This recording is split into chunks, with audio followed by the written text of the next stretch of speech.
The 2-2. Got it.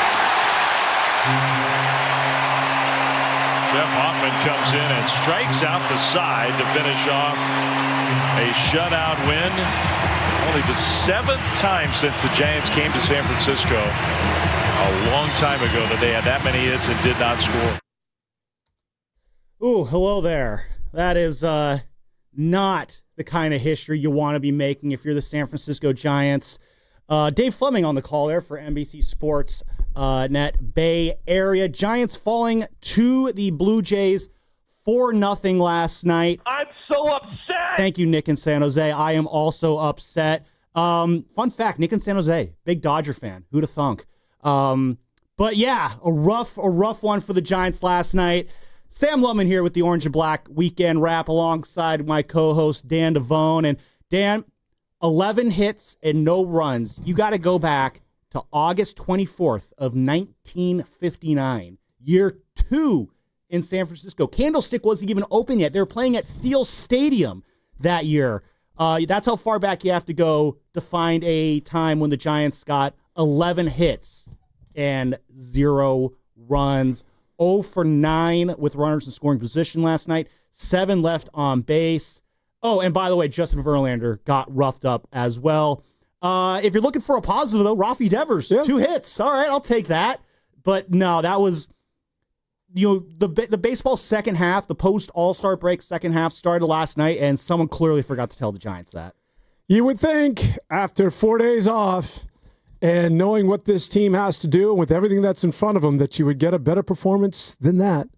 1959, Willie Mays in center field. The last, that's going back a ways, man. 11 hits. Oh. Yeah. I mean, I don't know where you start because I know this isn't popular, but I still believe in this team. I know it's frustrating as hell. I can't explain it. I'm not about to defend them for the next 3 hours, but I do think that they can hit better than this. And if we're somehow trying to explain what's going on, it's beyond my bandwidth at this point.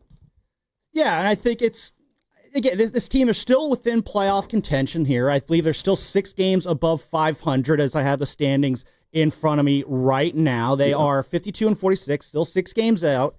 Game and a half out of the wild card race behind the Padres. So this team's still very much in it, and we've still yet to see all their hitters hitting well at the same time. Some guys are heating up this month. Jung-Hoo Lee is quietly having a pretty solid month. He had another hit yesterday. Patrick Bailey, he had a 2-hit game yesterday. He's hitting 270 in the month of July. I'm kind of curious what's different about him this month. So you have some of the ancillary players are starting to do a little well this month. Willie Adames still hitting well, all things considered overall over the last month. Though he did go, I believe, he got 1 for 4 last night. That average is still pretty low, but that average is going to be low all year long just because of how terrible of a start he got to the season. When you look really closely, you can see reasons as to why you should still believe in this team that aren't crazy. But no one really cares about those reasons when you're getting 11 hits, 0 runs, and falling flat on your face against a damn good Blue Jays team. I don't want to take anything away from the Toronto Blue Jays. There's a reason why they're in first place.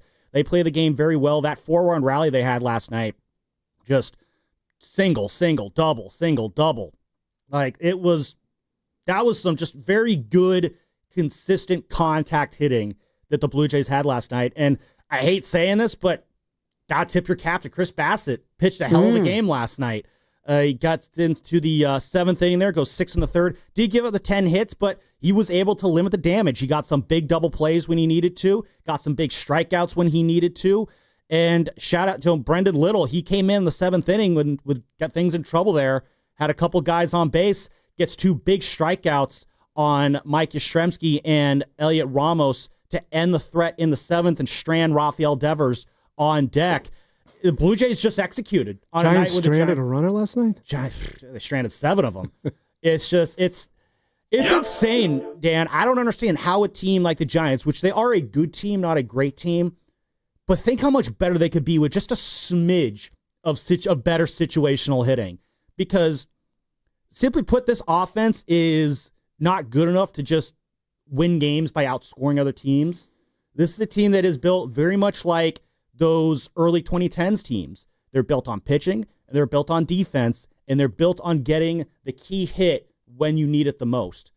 And this team, they've shown they have the pitching, and they've shown that they can play defense. I know there's some guys who their defensive numbers don't look that good, but I do believe this is a very sound defensive team overall. But the situational hitting, again, is just, I don't know what the solve for it is at this point. Well, here's why I have just a glimmer of optimism today when it comes to the San Francisco Giants. And I know that's not very popular to say after, of course, getting blanked 4-0. How dare you be optimistic after a loss? But, Sammy, I don't think anybody hits anymore. I mean, you talked about the San Diego Padres, the team they're trailing and they're chasing, a game and a half back. Guess who has a worse offense than the Giants, believe it or not, in every metric? That would be the San Diego Padres. Baseball's a weird game that way. They can't hit either. I would say that everybody now in Major League Baseball is predicated on pitching and defense. Even the Dodgers, as good as they are offensively, when they lost 7 in a row, go look at the offensive numbers with Freddie Freeman. Mookie Betts was terrible, and they struggle offensively. We have become so pitching dominant in Major League Baseball, the Yankees can't hit anymore. The Yankees have no, and I don't know if they've been in a massive slump for the last month plus. That's how the Blue Jays have been able to catch them. And I don't know if it's necessarily that they can't hit anymore, or it's just sort of an indictment of baseball overall that the steroid era is over. That baseball being played today is very different than the way it was played 10 years ago. And so, while, yeah, the Giants, with all that being said, are still really putrid when it comes to making contact and driving in runs, but I'm still optimistic that the pitching, albeit Verlanders struggled, but the bullpen, there is some optimism, what we saw, last night. And San Francisco has to keep in mind that nobody hits anymore right now. Now, obviously, they got to get better than what it is that they've been doing, but the Giants, still you would think, Elliot Ramos with a couple of hits last night. That was good to see. That Devers is going to be Devers. And if the pitching can be what it is that it's been in the first part of the season, that there is a reason to still believe that this Giant team can crack the postseason. I agree with that too. As you said, I believe they do have the ingredients. And again, I do believe this team right now, I think this is still like an 85, 86 win team. You got Logan Webb on the hill tonight. That's why I'm wearing my Logan Webb basketball jersey. I'll show it off to everyone on YouTube. Shout out to those watching on YouTube, by the way, brought to you by First NorCal Credit Union. For a low-rate auto loan, apply online or just ask for First NorCal financing at the dealer. We are coming to you live from the Laughing Monk Studios. Laughing Monk, righteously brewed right here in San Francisco. And I'm curious how many Giants fans out there are still believing in this team as a playoff contender like Dan is. I'm there as well. Again, 888-957-9570. That is the number you can call or text us on the Boxer and Gerson Work Injury Attorneys text line. All right, paid the bills off with the sponsors. I agree. 85, 86 win team. That'll get you in the mix for that 6th wild card spot. Absolutely. And that's before you factor in what the Giants will do at the trade deadline. And the closer we get to that deadline, Dan, the more and more important that day is going to get for this team, because there are clear needs this team has. Or let me rephrase that. This team does have needs. What those needs are, I think, is clear, but not super clear. And how important addressing those needs are, though, I think is very much up in the air. When I look at this team, I see 3 major needs. And they're not groundbreaking, oh my God, that's a great call. And these are very simple needs I think a lot of teams have. They have a need they need a bat, another bat in this lineup. Crazy enough to say, even though they did add Rafael Devers. Where that bat goes in the lineup, I'm not quite sure. What position you try to upgrade, I'm not quite sure. Do you try and find another outfielder, maybe to give create less time for Mike Yastrzemski? Do you try and find another center fielder to play alongside Jung-Hoo Lee in the second half? Or are you looking for someone who you feel more consistent at first base? Since I don't feel comfortable putting Rafi Devers at first, do you look for a better second baseman if Casey Schmidt doesn't hit?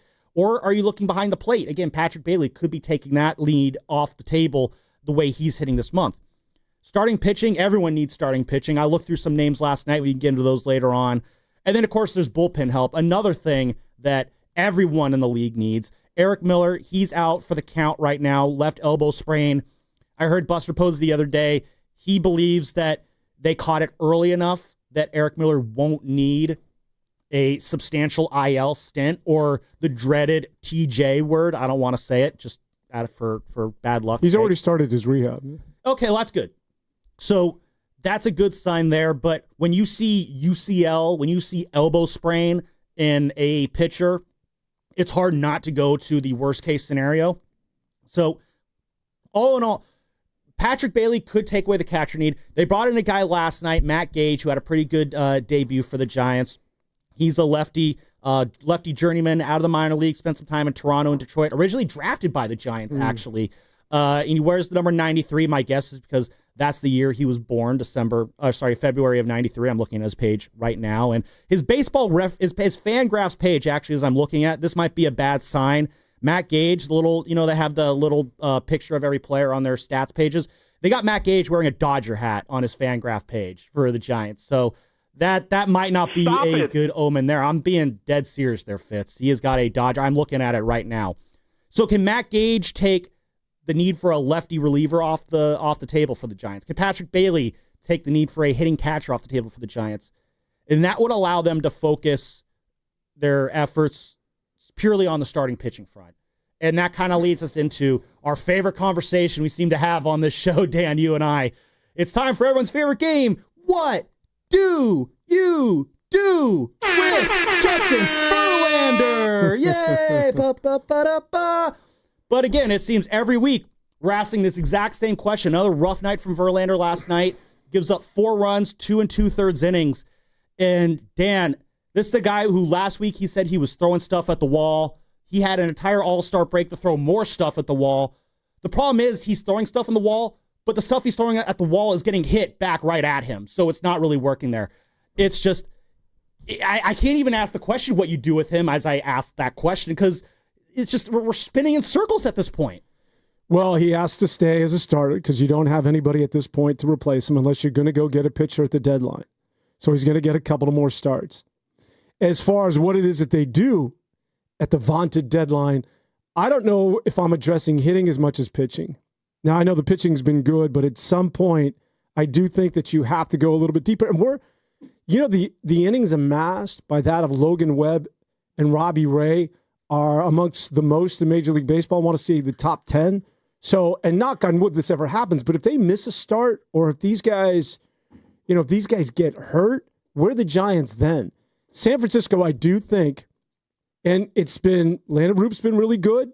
We'll see where, things are going with Birdsong, but this is a team that clearly, to me, at this juncture, needs a veteran starter. To me, that's where the crosshairs are at. It's not necessarily first base. It's not second. I like Casey Schmidt. There's not a position. Yeah, you can improve, but I'm okay with that.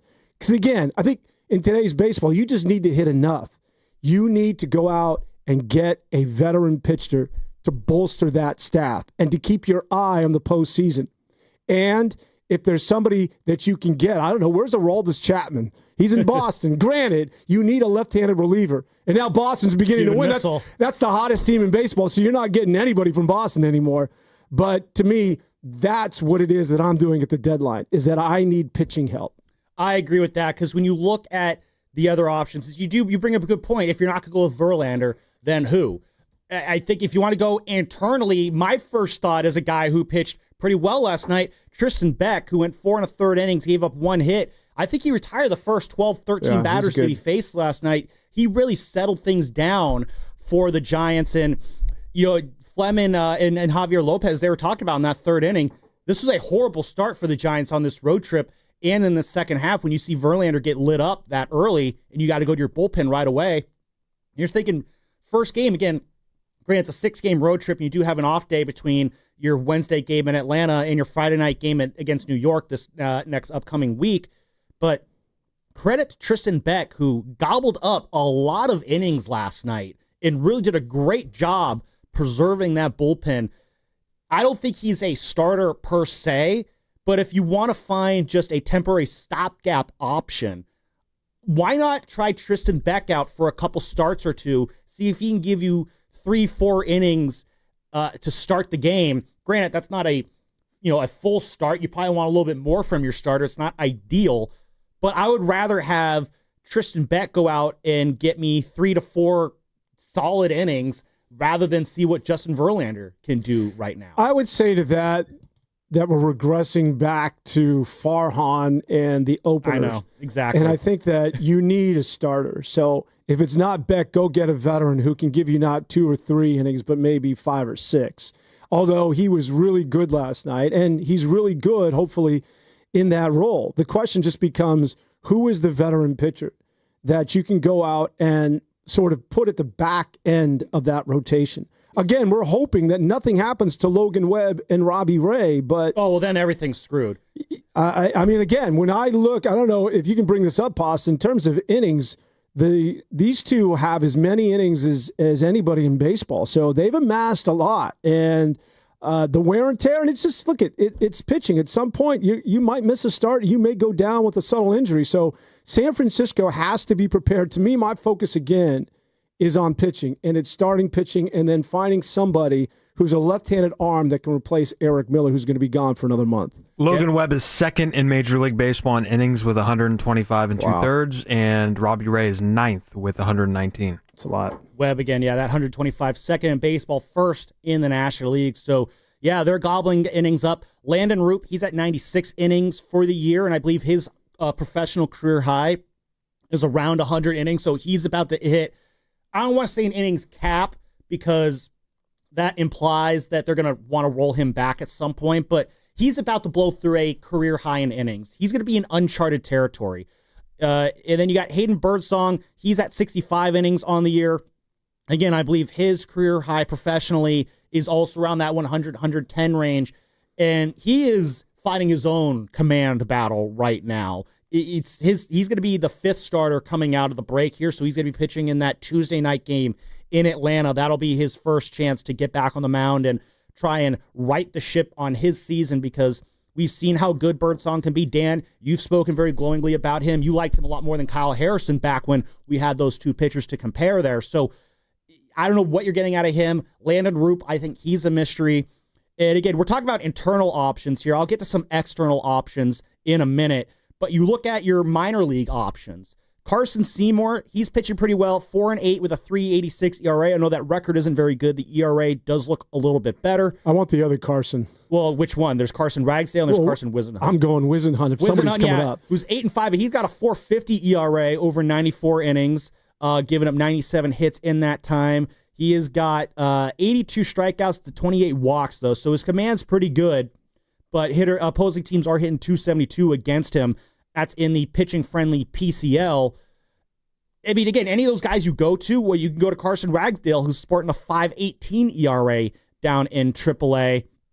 But I think Wisenhunt is sort of their but either way, you're still putting a rookie in a position where you need a veteran starter. So I did a little bit of a dive last night. I looked around kind of the options the Giants go to on the starting pitching market, and I don't think they're going for any of the big names, the top-of-the-shelf guys. I look at guys who, again, you can plug into that 3-4 spot in the rotation. Maybe they're your 4th starter in your playoff rotation. The list isn't insane, but there are some names on there. Seth Lugo with the Kansas City Royals and Michael Lorenzen also at the Royals. Those are guys who have an okay year. Seth Lugo's got a 2.67 ERA this year so far in 101 innings. He had a great year last year with the Royals. He could be a guy, but again, that could be a tough one to get. I don't know how much you're willing to part with to bring in a guy like that. Michael Lorenzen, you probably get him a little bit cheaper. He's probably more a stereotypical 4th or 5th starter for this Giants team. I remember he was one of the big acquisitions a couple years ago at the deadline in 2023. The Phillies got him. He ended up throwing a no-hitter that year after the Phillies got him, but he didn't really do anything else much after that. And he was a guy I kind of wanted the Giants to look into in 2023. He could be an option this year.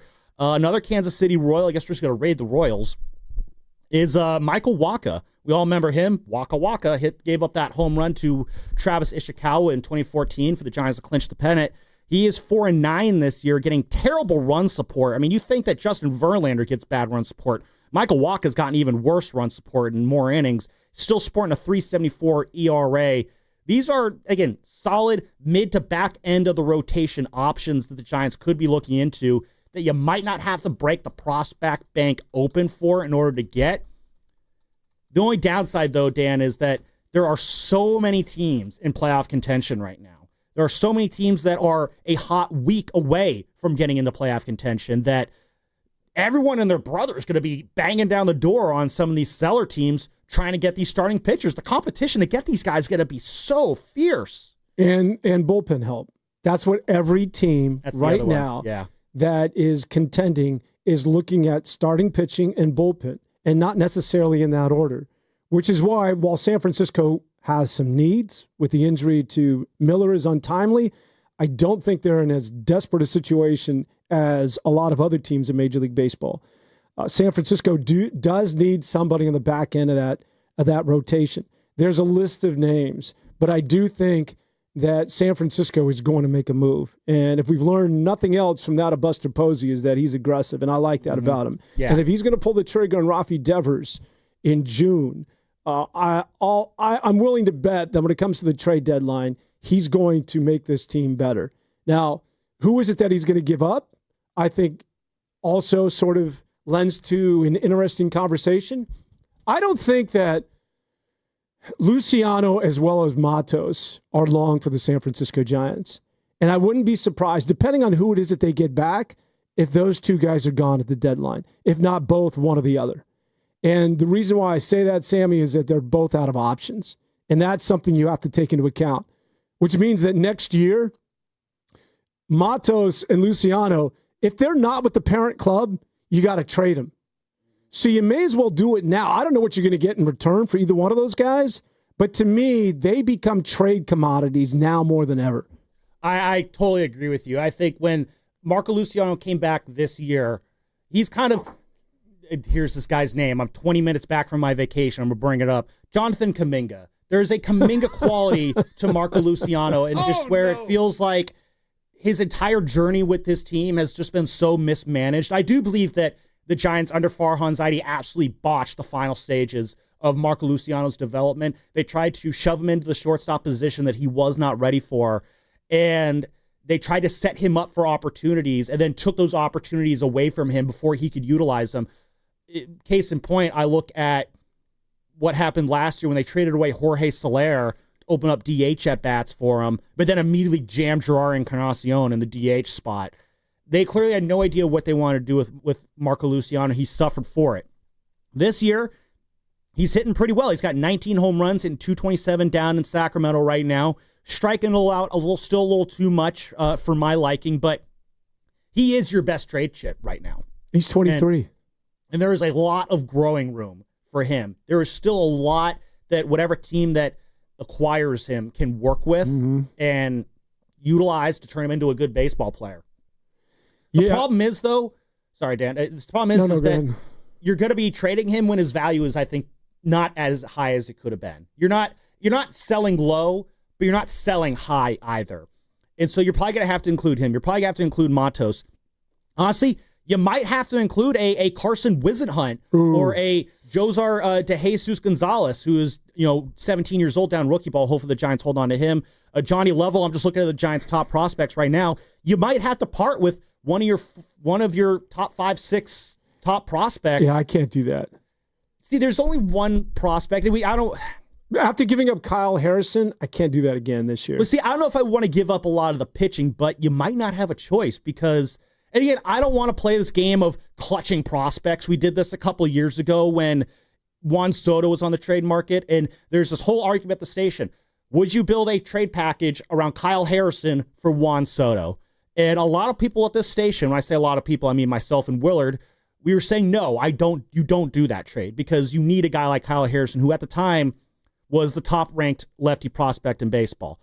We did it the next year when Shohei Ohtani was on the block. And it was, do you build a package around Luciano and Harrison for Shohei? And it was like, no, you don't do that. And by everyone, again, I mean myself and Mark Willard and some other people at the station. The belief at that time was that you don't want to make trades for superstars that aren't going to stick around. This is totally different. I'm not going to be as gung-ho about holding on the prospects, not named Bryce Eldridge, because this team is in a situation where giving up prospect capital to bring in one of those win-now bats makes a little bit more sense than it did back in 22 and 23. So, yeah, I'm not going to be clutching prospects if I'm Buster Posey right now because I don't think you really need to unless it's Bryce Eldridge. Well, there's prospects and there's prospects. So would you give up Bryce Eldridge? that again, that's probably the only one where I am clutching my pearls there and being like, oh, I can't give up him. He's everything. No, that Bryce Eldridge is my one untouchable. Everybody else, if you want Wisenhunt, if you want Rainer Arias, if you want Mason Black, if you want Iverson Arteaga, if you want any of those guys, see, they're on the market. I've read, and I defer to people that follow these guys because I don't go to Sacramento unless I'm driving through on my way to Lake Tahoe, but I defer to people that are in the know, and there are 3 guys that are quote-unquote untouchable. Obviously, Bryce Eldridge. But Carson Wisenhunt, because of this changeup, apparently he has this amazing pitch. They're big on him. Where he's like, untouchable might be a bit strong. If there's a package or a player that can help the Giants right now, I think they would deal him. But I think he's one of those guys that there's some other guys. Can we entertain you with somebody else? And then the third guy is Dakota Jordan. Mm-hmm. And he's the outfielder out of Mississippi State. Shout out Will Clark. We were talking about him before the show. Yep. Those are 3 guys that I just heard that, listen, there are a lot of players that the Giants can sell right now or prospects that they can shop. There's 3 guys that they want to hold on to, and those being the 3. Yeah, and I don't disagree with that 3 here. We can get into that more on the other side. Mitch in New Jersey, I see you on the line. I wonder who Mitch wants the Giants to trade for this week.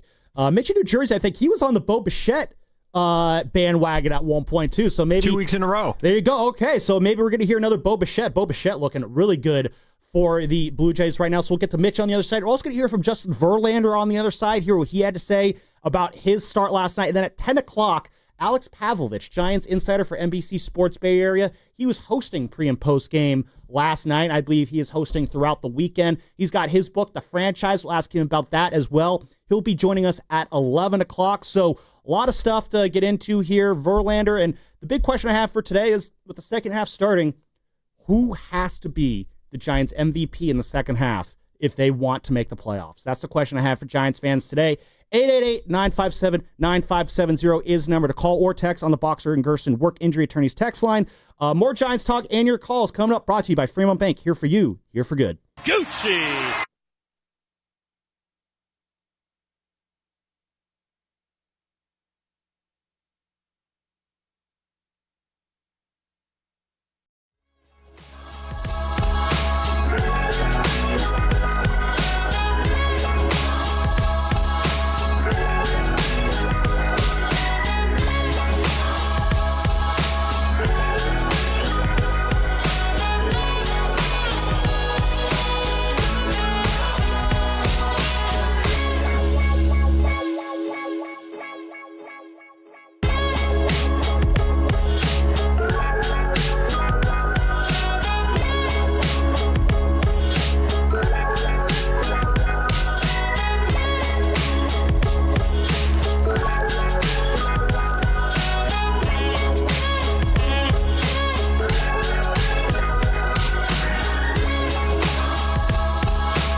Now back to the Orange and Black Weekend Wrap on 95.7 The Game. Stop striking out.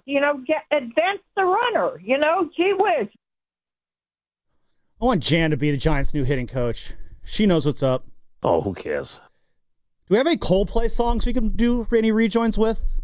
I saw that story this last week. I was on vacation this last week, Dan. Figure, all-star break, not a whole lot going on. And that could be generally a difficult week for radio content-wise. And I said, screw it. I don't want to deal with that. I'm going on vacation. I'll let Steven Risotto produce the morning roast for a week when there's no content to deal with whatsoever. We set some stuff up so he wasn't completely without content, but yeah, no, I tell the needed a people week where off. you were. So I went to my usual retreat up in Point Reyes, up in Inverness along Tomales Bay. So got some nice peace and quiet there. Exactly, a lot of cricket noises up there, a lot of bay noises. Did some hiking, did some kayaking, stuff like that. Just you got to unplug every now and then. Didn't do a whole lot of drinking. Decompress a little bit. Just when you wake up as early as I do every day and you deal with the loudness that is Joe Shasky every day, your life gets very chaotic very fast on a week-to-week basis. And sometimes you just need a week to just, just let loose and just distract, distance yourself from everything. My mom texted me on Wednesday, hey, did you guys see you had Marlins Man on that this morning? I was like, no, I didn't. Because, Dan, I make a rule that when I'm not in, I don't wake up until at least 9:55 because that's when the morning roast ends. I completely unplug. I have no idea what happened on my show when I'm not in, and I don't really want to know. It's not my concern. I'm on vacation. I'm checked out. I'm decompressing from it all. And that's what life's about. Exactly. What about the All-Star game? I did watch the All-Star game. So the way the house that my family has up on the bay is set up, it's right along the water. And, we got some docks in the water and stuff like that. And I'm watching on my laptop because we don't have a TV there. So you have to use the Wi-Fi, the spotty Wi-Fi up there to watch the game. And yeah, I watched the All-Star game on my laptop in our house up there. And around mid-game, I'm like, the tide's in right now. The water's not that bad. And this game is so right now. I think National League was up 2-0 at the time. So around the fifth inning or so, I was like, you know what? Screw it. I did what you like to do. I took a dip in the bay. So yeah, I did some. And so I had my Bluetooth speaker and my phone. I just put the game on my speaker and was just blasting it out over the little area that we have to swim in. And yeah, just kind of swimming around the bay while I watched Pete Alonso hit a 3-run bomb. And yeah, that's how I enjoyed my All-Star game. Just swimming around in Tomales Bay at 6 p.m. And yeah, the water, it was kind of cold and foggy out, but the water was surprisingly warm, as it usually kind of is. Do you up know there, what temperature by chance? No, probably in like the 70s. The Wow. water temperature. Wow. Okay. It was cold. It was warmer in the water than in the air. So it's like I'm sitting there thinking, should I go swimming? It's not going to be that cold. It's going to be that cold when I get out. You know what? Screw it. Yeah, so when swimming. Far cry from the mid-50s here in the San Francisco Bay. I have a friend who is trying to recruit me to Running Man and has been for years. That doesn't sound like fun at all. No, but he's one of those. It's just like, oh, come on, you just sleep one with nature. It's just kind of a rave. And I'm like, first of all, I'm too old for that. Wait, so it's called Running Man, but I'm not Burning Man. Oh, Burning Man. Okay, Running yeah, Running Man sounds like no dance. Fun. Yeah, Running Man sounds no fun at all. I don't want to do anything with running. Burning Man, yeah, I'd definitely be into that. Have you been? I have not. I have a friend who's been, and the number one thing I hear is that getting in and out of Burning Man. Oh, yeah, because it's always in these remote locations. Yeah, it's an absolute nightmare getting in and out. You have people running out of gas on the way in and stuff like that.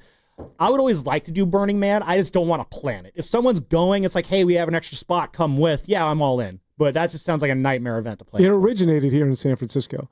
I want to say out of Baker's Beach. That sounds about right. Was the first Burning Man.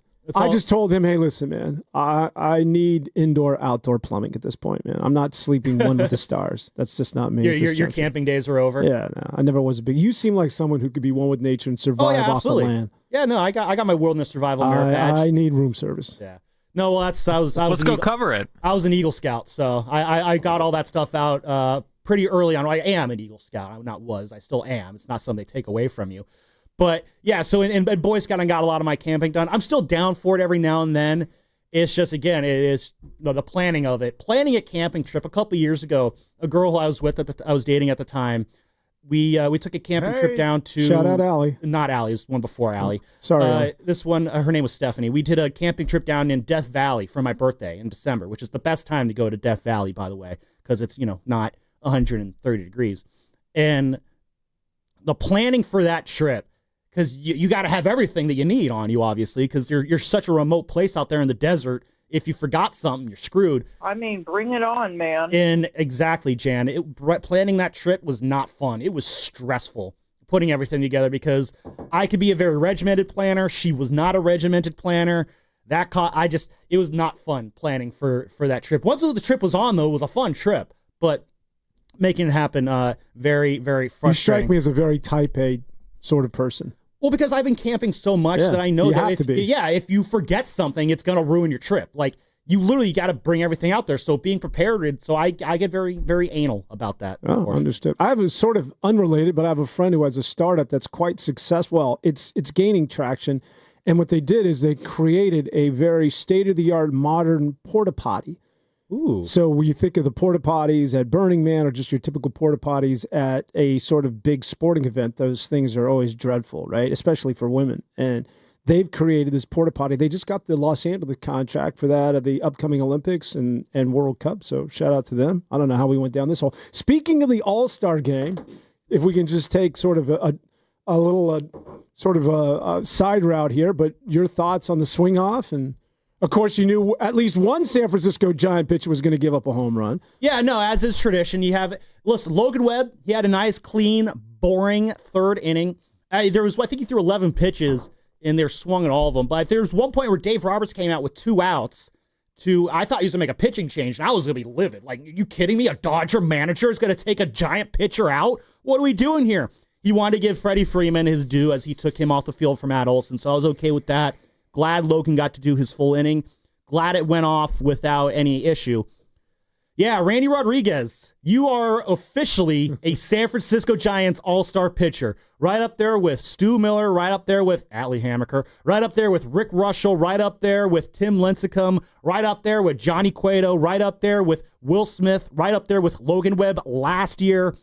It is a proud tradition, Dan, of San Francisco Giants pitchers taking them out in the Midsummer Classic and just pooing the bed all over themselves. Rites of passage. It is. It's so glad that Randy Rodriguez was able to have that moment. And, man, that was a bomb that Brent Rooker hit. What are the 2 things he does not do this year? Give up home runs and walk people. And he did all. Well, so he came in the perfect situation. Yeah, that's what his thing is. He comes in this year in high-leverage situations with guys on base. He came in the exact moment that has made him an all-star this year. Yeah. And it all just fell apart, which just goes to show baseball could be a very nutty game. You are going against the best of the best. I really just hope that moment doesn't screw him up because we all remember, I don't remember, I wasn't there, obviously, because I wasn't alive, but Atlee Hammaker was just never the same after the Freddie Lynn Grand Slam. And so hopefully it's not something like that where it kind of lingers over him. And because Randy Rodriguez has been nails, obviously, for the Giants out of the bullpen. You know, it's not hyperbole to say this, Dan. This is a just provable statistical fact. Randy Rodriguez had the best first half by a Giants reliever ever in the entire 140-plus year history of Giants baseball going back to the 1800s. Well, I guess going back to 1912 when earned runs became an official stat, no Giants pitcher has had a first half like Randy Rodriguez. And they need him to kind of keep that going in the second half if they're going to succeed and find the play. What did you think of the swing off? I thought it worked for the event. I don't need to see the All-Star game go deep in the night with extra innings. I don't need to see a tie where Bud Selig is going, I don't know what to do at the end. So you had an exit strategy. My issue, though, is that I forgot all about that. Yeah. It's like, what the hell are they doing? I remember it every year. No, I forgot that the swing off was going to decide extra innings. I didn't even know the swing off was happening until in the ninth inning. Exactly. When the Joe Davis said on the broadcast, there will not be extra innings. We're going to have a swing off. And it's like, okay, I'm down with it. It's an exhibition game. And that's the thing. All-Star game, it is an exhibition game. It does not matter. The stats are not real. So you could do fun, stupid stuff like this. I'm cool with that. And I had no problem with the actual swing off.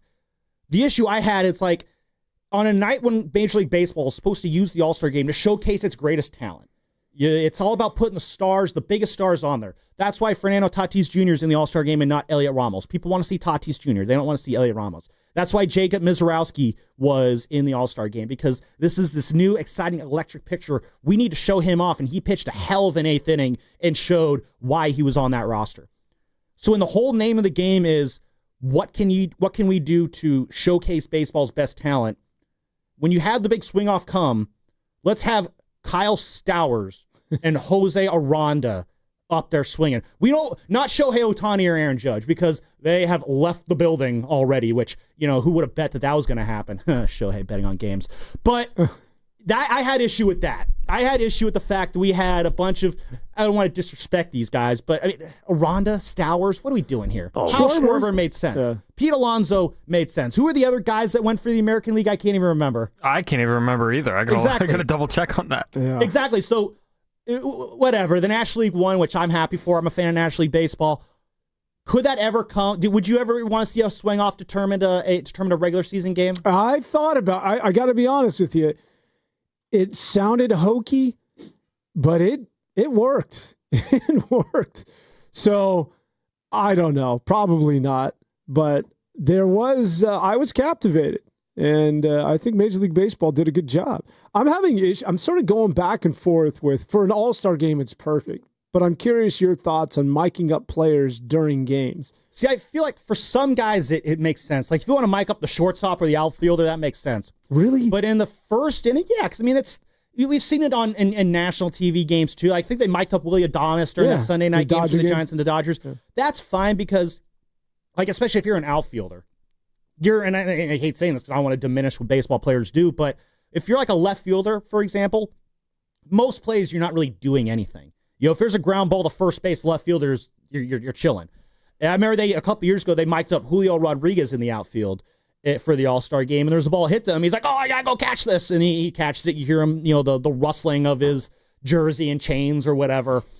I don't think it's that much of an issue with an outfielder. What I thought was weird was having Skubal and Cal Raleigh mic'd up in the first inning. Yeah, that didn't work. Rizzo, you've pitched before. I feel like pitching with an earpiece in your ear and talking as part of a broadcast while you're also trying to focus on pitching against the best baseball players on the planet, that just seems like it would be very, very distracting. Again, you've been a pitcher. Do you think you could talk to someone on the phone while also pitching and still focus? I think I could do it, but that's just me. But the thing that gets me uncomfortable the most is talking to them while he's getting in the stretch, while he's coming set on the mound. And it's just like, if you're going to have a pitcher and a catcher mic'd up, you have to get complete buy-in. And if I'm Tarek Skubal and I'm on the mound and I got guys on base and I'm realizing midway through my inning that this was a bad idea, then I probably never want to do it again. And the thing is, just don't talk to them. Just don't let them pitch, let them catch. Maybe there's an incentive. Okay, I'm wearing a microphone, so let's be more verbal than normal. And maybe Skubal could say, okay, I'm going to go fastball here. And then Cal Riley, maybe they could communicate. But I don't need John Smoltz in their ear talking. Smoltz was talking to Kershaw as Kershaw was delivering the pitch. And Kershaw, he says, throw the cutter.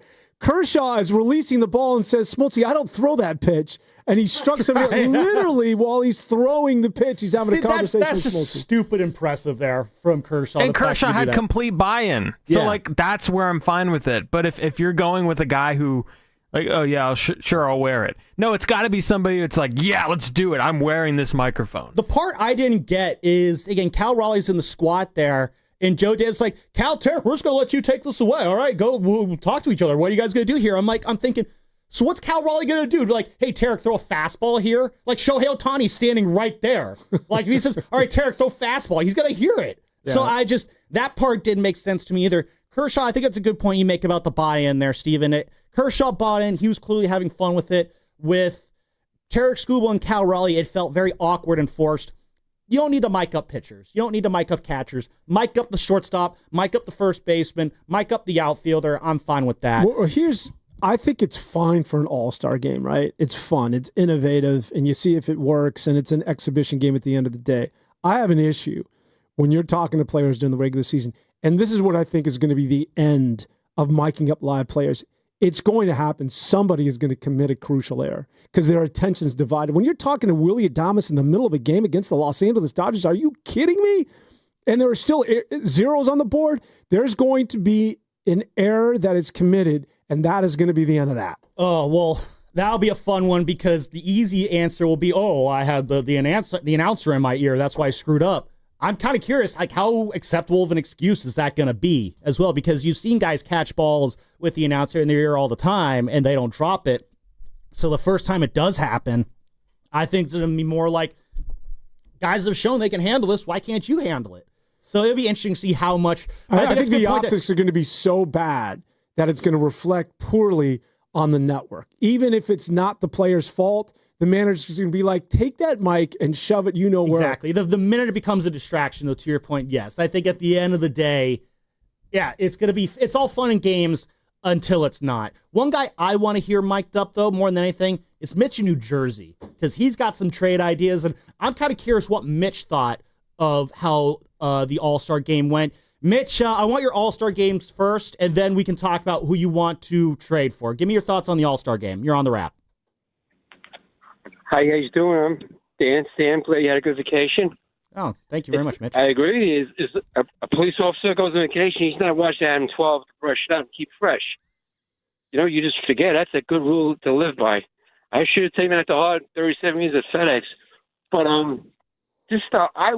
I like the angle when they have the camera with the pitch coming in.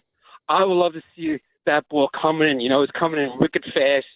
You got less than a half a second. You have to really focus. I'm talking about the audience. Or how about this? I haven't tried this. How about put it on a base steal? How about on the runners?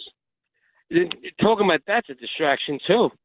I mean, he's running and he's thinking he's going to take, tag up and stuff like that, or the hit and run. It's going to be ridiculous. These announcers think it's about them. It's about the players. And we want to get into it. Maybe we should have these postseason and the All-Star game have their statistics count, where we get a better effort. Also, the home runs and the home run derby, they should count towards the season. But I'm just getting ridiculous. Facetious this year. Anyway, I know Bichette be too much. You would have to kidnap Bobby Witt Jr. Back to Josh Naylor. But I got three other guys. Singer from Cincinnati is a good pitcher. And then there's three guys in Kansas City. I know they can't sign them all. I mean, India won't cost a lot. But they have these two young big fellas, Pascadino and Caglione. I know he's a rookie. They're not going to trade him. Mitch, you're not getting any of their rookies. He's an Italian. We're not getting those guys there. I love that energy there, but I don't think you're getting there. Brady Singer, that's an interesting option from Cincinnati. The only problem is I think Cincinnati fashions themselves too much of a contender to be sellers. They're above 500. Well, Kansas City, I figure they'd be giving a run for Detroit, but Detroit's the only team in above 500.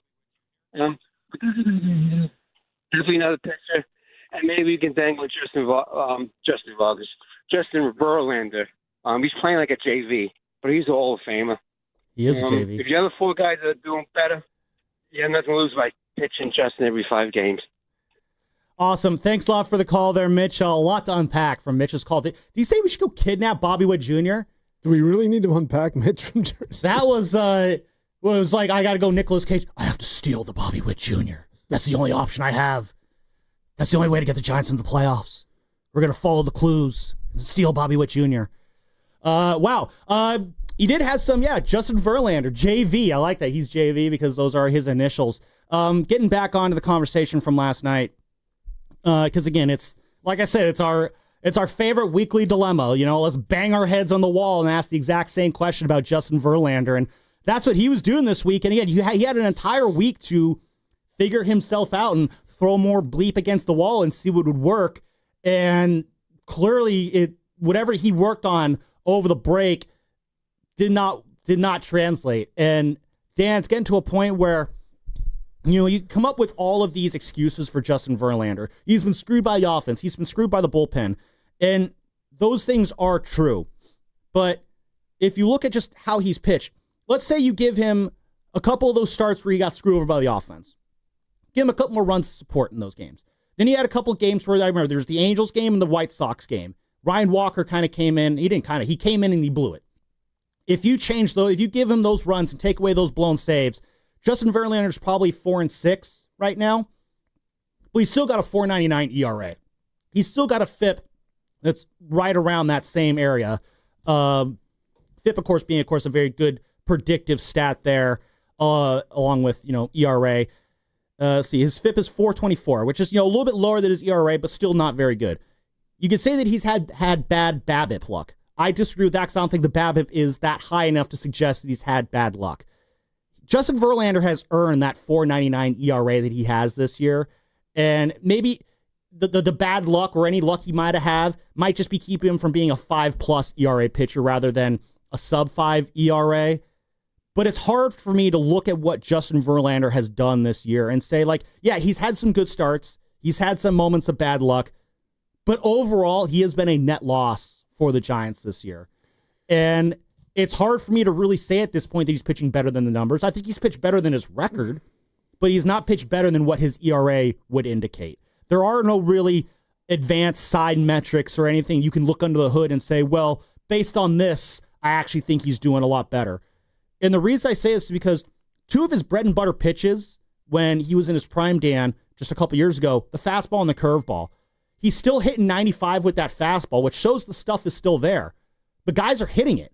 You look last night, he had only 2 swings and misses on the fastball, and that wasn't until the end. The first 13 swings on the fastball, guys got the bat on it. And you look at his starts before that. His previous start against the Phillies, 2 swings and misses on the fastball. Game against the A's, 2 swings and misses on the fastball. You keep going back, guys are not getting fooled by his fastball anymore. And that's why he can't put guys away, and that's why guys are getting these 2-strike hits on him, and it's incredibly frustrating and deflating at this point. Factor in the curveball, which is just not the swing and miss pitch that it used to be. Guys are hitting better off of it now than they ever have at any point in his career.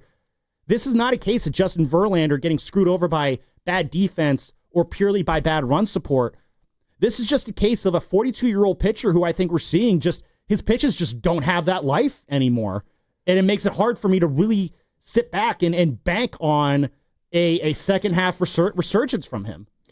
Yeah, you just need him to be better, obviously. And I still think he's going to get another opportunity because there are no other options at this point. Last night was even more frustrating because his pitches were sort of predictable. And he says the mechanics, especially when it comes to his fastball, he feels as though he's corrected things over the last couple of outings. But it's just pitch location when it comes to Verlander. And I sort of have a bone to pick with Javi Lopez, who I like, and I'm overly critical when it comes to announcers. And Lopez is good, but he felt as though last night it was. You've done some announcing in your career as well, so you got it right. He was sort of dumbfounded at the fact that the Blue Jays were having such success in hitting Verlander, and he went as far as to say he thought Verlander was tipping off his pitches because typically Toronto's not that aggressive. And he pointed at Tristan Beck. When he came into the game, you could see that the Giants were now going deeper into counts, but they were just teeing off on Verlander. The reason they were teeing off on Verlander, because Verlander, while he had some good location at times, I don't care if it's Will Wagner, who's number 9 in the order, a major league hitter, it's called hanging and banging. If you throw a curveball in somebody's eyes like that, every major leaguer, and I don't mean 85%, 90%, I mean 100% of Major League Baseball hitters are going to turn on that thing. And they're going to hit you for damage. And his pitches, the ones that missed, were right there. And it wasn't as if sometimes you'll be hard luck because you'll make a good pitch and then a hitter will go the other way or will hit a good pitch for a double or a base hit, and you just tip your hat. Those things were on a tee. Like the pitches that he missed, especially which was the back-breaking 2-run double by Wagner, was just cheese. Was right there. And again, to Javi Lopez's point, I don't necessarily see what it is that you were seeing as far as Verlander tipping pitches. No, those are guys that were just getting after pitches that weren't going anywhere. There was no break. Yeah. He's behind in the count a lot of these as well too. You look at the second he had last year. Addison Barger hits he's behind Addison Barger 1-0 in the count. He has the ball off the glove. Alejandro Kirk, he was also behind in the count. The double down the line by Loper Fido, down 1-0 in the count. The Will Wagner, down 1-0. Nathan Lukes, he finally gets ahead on someone, but then he hangs a curveball in the middle because he can't, Lukes, he fouled off Lucas, he fouled off 2 or 3 straight fastballs because he can't get that fastball by guys. Has to go to the curveball, which then gets, roped up the middle for a base hit, and things keep going there. So it's just, when you look at what you're seeing on the screen, Dan, I think Instant One in YouTube had it here. Just use the eye test. Even games where there was no run support or infield errors, he always seems to allow hard contact. And that's the rub with Justin Verlanders. At the end of the day, he has no one really to blame but himself. So I'm curious what Alex Pavlovich has to say about this. We'll talk to him on the other side, courtesy of the River Islands guest line. And that is going to be brought to you by Fremont Bank, here for you, here for good.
Oh, heck yes.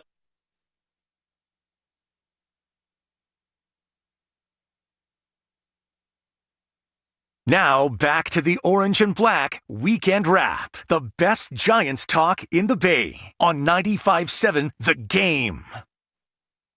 We are back on the wrap, the Orange and Black Weekend Wrap. Sam Blumman along here with Dan Devone as we await for Alex Pavlovich to join us on the River Islands guest line. Remember, all guests on 95.7 appear on the River Islands guest line. Is it time for you to discover the islands, River Islands in Lathrop? Coming off a 4-0 Giants loss to the Blue Jays, the second half of the baseball season officially started last night, Dan, and someone forgot to tell the Giants because they did not really show up last night. They did get 11 hits, so they did do something, but they didn't get any runs. And yeah, I go all the way back to 1959. The Giants were still in black and white. I don't even think people owned TVs back then. The last time the Giants had that many hits in a game and failed to score a run. So I guess the bright side you could say is it was a historically off night for the Giants. Maybe that's why they lost.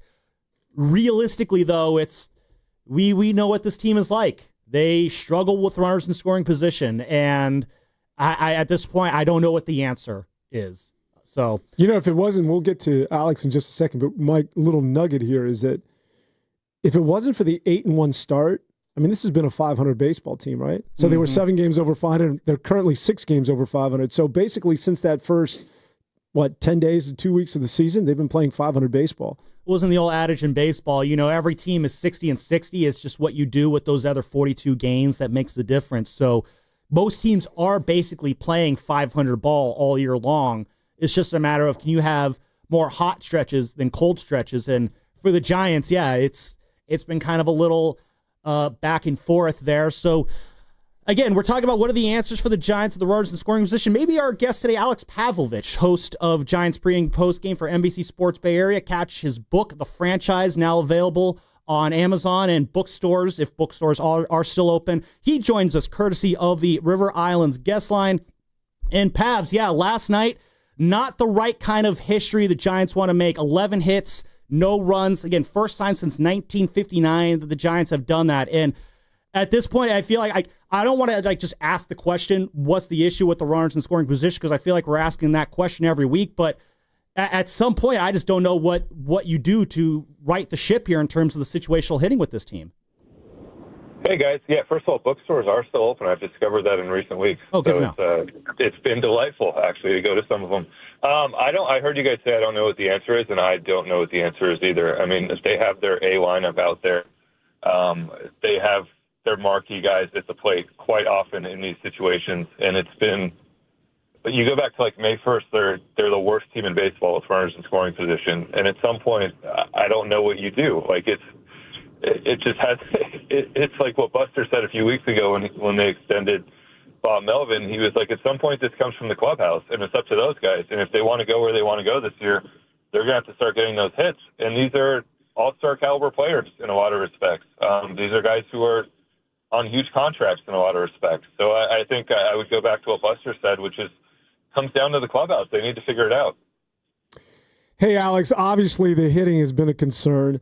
But when it comes to the trade deadline, it seems as though the crosshairs are on pitching. Is that what Buster Posey, if he pulls the trigger, we're going to be looking at a veteran pitcher?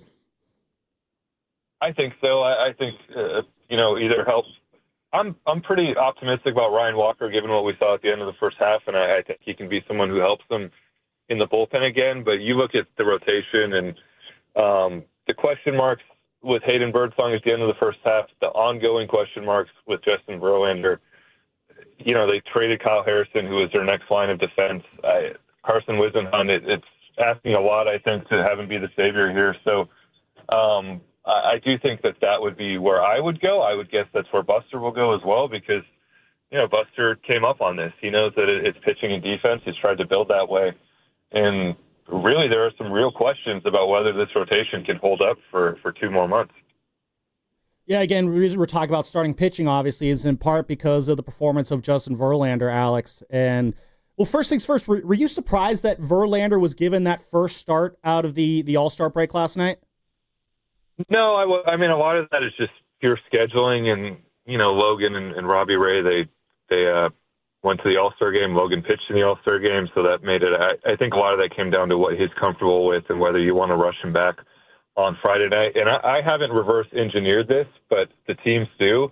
And I don't know where this puts them at the end of the year and what is they map out the rest of the 162, like what this means for how many more starts Logan and Robbie Ray have. But I would guess that was a part of this as well, that, essentially you're putting Verlander into that 5 slot because right after that you get your 2 aces. So I wasn't surprised by that.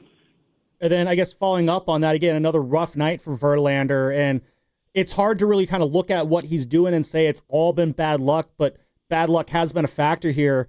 Again, I'm trying to avoid asking these same questions here, but it just seems like, is this a guy, is he going to finish the season in the rotation at this point? Because it's at a point where when he takes the mound, I'm not sure how confident Giants fans feel in him. I know Buster Posey just voiced his confidence in Verlander the other day, but the results keep speaking for themselves. Would the Giants ever take him out of the rotation if these poor starts keep happening? Well, it's that I think is up to the trade deadline a little bit, and whether it's, do you feel comfortable with your options in AAA? I don't think they're close with doing anything in that respect, and I think, they probably go back to the last time out against a good Philly lineup. He was pretty good, and I think the one thing that is difficult, I hate to put it on bad luck as well, because look, at some point, and Justin would say this, and he has said this, it's a 5 ERA, basically, at this point of the year. And yesterday, there was a little bit of soft contact, but also there was some really hard contact once runners got in scoring position. And also it's ultimately just 9 hits in 2 2/3. So however it's getting done, it's getting done. The one thing with him, I think that's been really difficult is just the kind of insane lack of run support.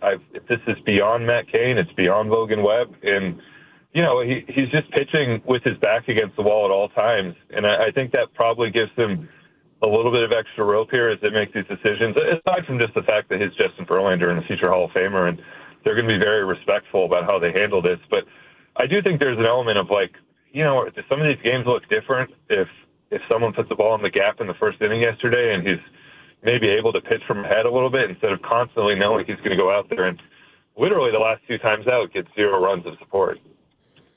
Alex, all right, let's just take a brief respite from beating up on my man Verlander and why this team can't hit, and we'll get right back into it. But let's sell some books, man.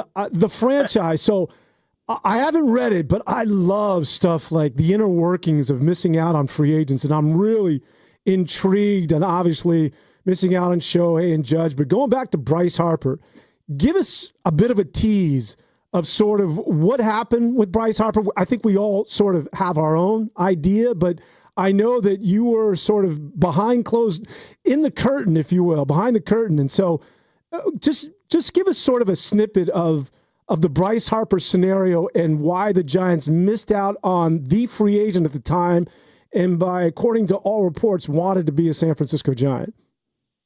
Yeah, he told me that directly. I asked him, I said, look, it's been a few years. And he said, no, you go back, and he's like, it was Giants, it was Phillies. When you actually look back, and at the time it made a ton of sense. He's a Las Vegas guy. It was a West Coast team. I think there were a lot of things going on. The one thing nobody saw coming was that, Buster and the Brandons and those guys, they still had a little bit left in the tank. And I think if Bryce knew that 2021 was going to look that way and that maybe there was something that he could build with, that would have been helpful. And then ultimately, look, money is an issue here. The Giants were $20 million short, which is something that in retrospect looks kind of crazy because it's $310 that they end up offering him. And, in years after that, they're paying Devers $260. So it's not too much different. And it was $310 for a much longer term for Bryce Harper. So I think the money is probably something they regret. But I asked him, and he said the first thing he said to Bruce Bochy is, are you coming back? And Boch said, no, I'm going to announce my retirement. And that was a big deal to him. And that was something that he couldn't get past. And, the night before, just maybe taking people behind the curtain, the night before, the Giants basically had a locker ready for him just in case he made that decision. And they were ready to go. They had his hair products stocked. And he called Brandon Crawford, and he just wanted some more answers on what was going on long term. And it's funny, and he told me, he kind of laughed. He's like, it's interesting because they ended up hiring Gabe, and he had Gabe in Philadelphia. So it ends up being somebody he knows, but I do think that was a big issue. But for me, when I look back, it's fun going behind the curtain on that and talking to him about his decision-making. I felt this for years, even book aside, that like they probably have some real regrets about not just going like, here's $350 million, come and be Bryce Harper in San Francisco. Yeah, so I'm curious, and Alex, if you want to send some of these books to the station, feel free to do that. We'll definitely take them as I make that shameless request there. You said some notes about the book last week as well, and it says here there were times when the Kruk and Kite pairing nearly didn't happen. Don't spoil the whole story for me, but if you could just give a bit of a teaser on how on that story and how Kruk and Kite didn't happen, because I grew up, Kruk and Kite have always been the voice of Giants baseball for me. The idea of them not being on the mic is not something that registers for me. So yeah, give me a little teaser on kind of how that almost did not happen. Yeah, it happened a couple ways. First of all, Dwayne Kuiper, when he got traded here, tried to fail his physical, like on purpose, called friends who were doctors and said, how do I fail the physical? I don't want to go to San Francisco. He wanted to stay in Cleveland.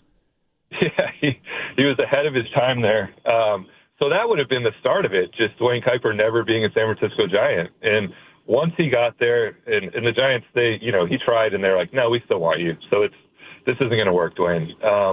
But that was one of my favorite stories that he told me. And once he got here, him and Mike Krukow, basically from the first moment they met, were best friends. And they have such a special relationship. But the other time that it almost went off the rails was, if you remember, when the Giants were supposed to move to Tampa Bay, they told Dwayne, they were like, well, he was just getting started in TV, and there was no future here. And so he went to Colorado for a year and did Rockies games and lived at a hotel there, and it was a strange existence, and it was long before Kruk and Kite became, just institutions and really arguably like the most famous people in the franchise and maybe most important people. And he spent a year with the Rockies, and at the end of that season, the Giants had ended up staying here. Obviously, Peter McGowan saved everything, and some members of ownership met with him, and they're like, "Do you want to come back?" He's like, "Of course I want to come back." So they found a way, and the Rockies let him out of his contract, and they let him come back, and the rest is history. But there were multiple times there, and I had no idea too, because I'm like you, I grew up on those guys and just figured it was kind of always the way it was supposed to be. That's what trying to fail the physical. That is too funny there.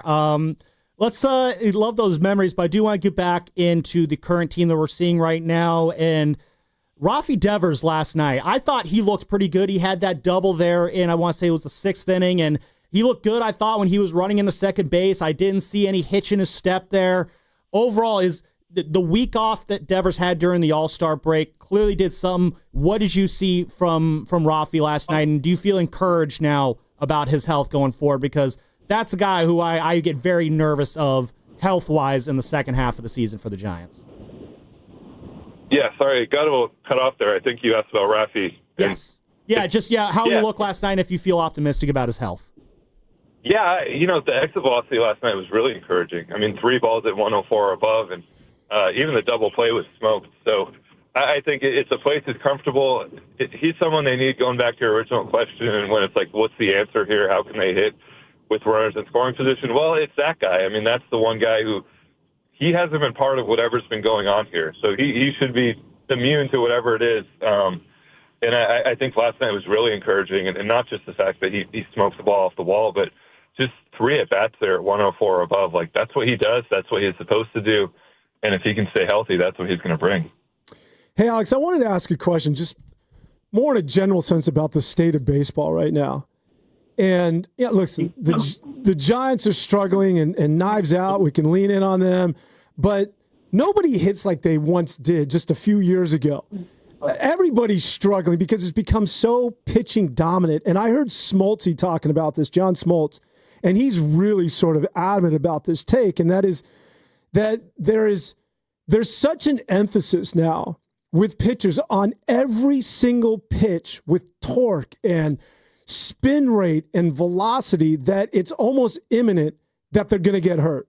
That you can set your watch to Tommy John surgery with today's pitchers because they put so much into every pitch, they don't think longevity. And he pointed out that the dinosaurs you're seeing now, the Kershaws, the Verlanders that are on their way out, you're not going to see pitchers like that any longer. And that the injuries are such a big part of today's star pitchers that it can be rectified by approaching it a different way. I'm just sort of curious on whether you're familiar with Smoltzy's been saying and sort of your thoughts. Yeah, I think he's right. I mean, it is almost a surprise now when you see a guy who gets deep into his career and hasn't had Tommy John or hasn't had some sort of major arm injury. It's really rare, and I think one thing that's made it, to your original point about how hard it is to hit, I mean, you think some of the stuff that's coming out of these bullpens and just these random guys we see when we see a team like Toronto or see a team that we don't see very often, I'm sure people feel the same way, like when the Giants come to town and they're like, who is this Randy Rodriguez throwing 100 and Ryan Walker's throwing 97, 98, Eric Miller's throwing 99. It's incredible, and it's put a ton of pressure on pitchers, but also I don't think there's any putting the genie back in this bottle because it's, what are you going to do? Tell these guys not to throw 99? Like, that is how you get here. That's how you succeed. Most of them know at some point an arm injury is coming, and if you put yourself in a good spot, you go on the 60-day IL for a year and a half, and you make big league money, and you get service time, and you rehab. It sucks, but it's just part of it now. So I don't know what the answer there is. I think this is just the way it's going to be, and I think guys like, it's why I so enjoy watching Logan Webb. I mean, he is a throwback to just old school. Like, he's not trying to throw 97. There's probably a world in which Logan could go out there and train specifically for velocity and add a couple ticks, and he just doesn't care. He goes, here's my sinker, here's a cutter now, here's the changeup, here's the sweeper.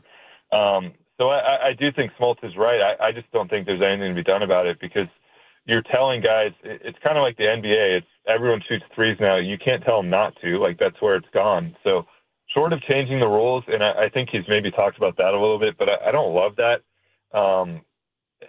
I think short of changing the rules too much and trying to make it so like starters have to go a certain distance or there's a limit on pitching, I don't think there's anything they can do. Alex, before I get you out of here, I'm going to throw this last one at you. As we approach the trading deadline here, how would you rank these needs in order of importance for the Giants? Getting another bat, getting a starting pitcher, or getting a lefty reliever? How would you rank those three in terms of importance for this team? For me, it's starting pitcher first and foremost.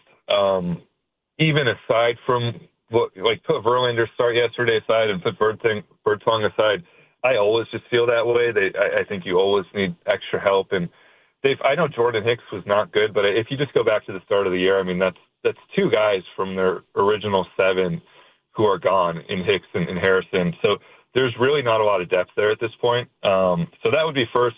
I think lefty reliever would probably be second, just because even though it's going well with Eric Miller's rehab, it's an arm injury. You never know. And in this division and in a postseason, you got to have guys to throw at Ohtani and Freeman and whoever's on the other side. And then for me, the bat, I just don't see a lot of obvious spots I've always been kind of like on the side that I think Mike Yastrzemski does a lot of things that help contribute to winning, and I don't think there's a huge need in right field. I know a lot of people feel differently. And then second base, I'm totally fine with Casey Schmidt there and letting him get that opportunity to run with this. And if it doesn't work, Tyler Fitzgerald's in the minors, and hopefully he can figure it out. So I don't see an obvious way to improve the lineup.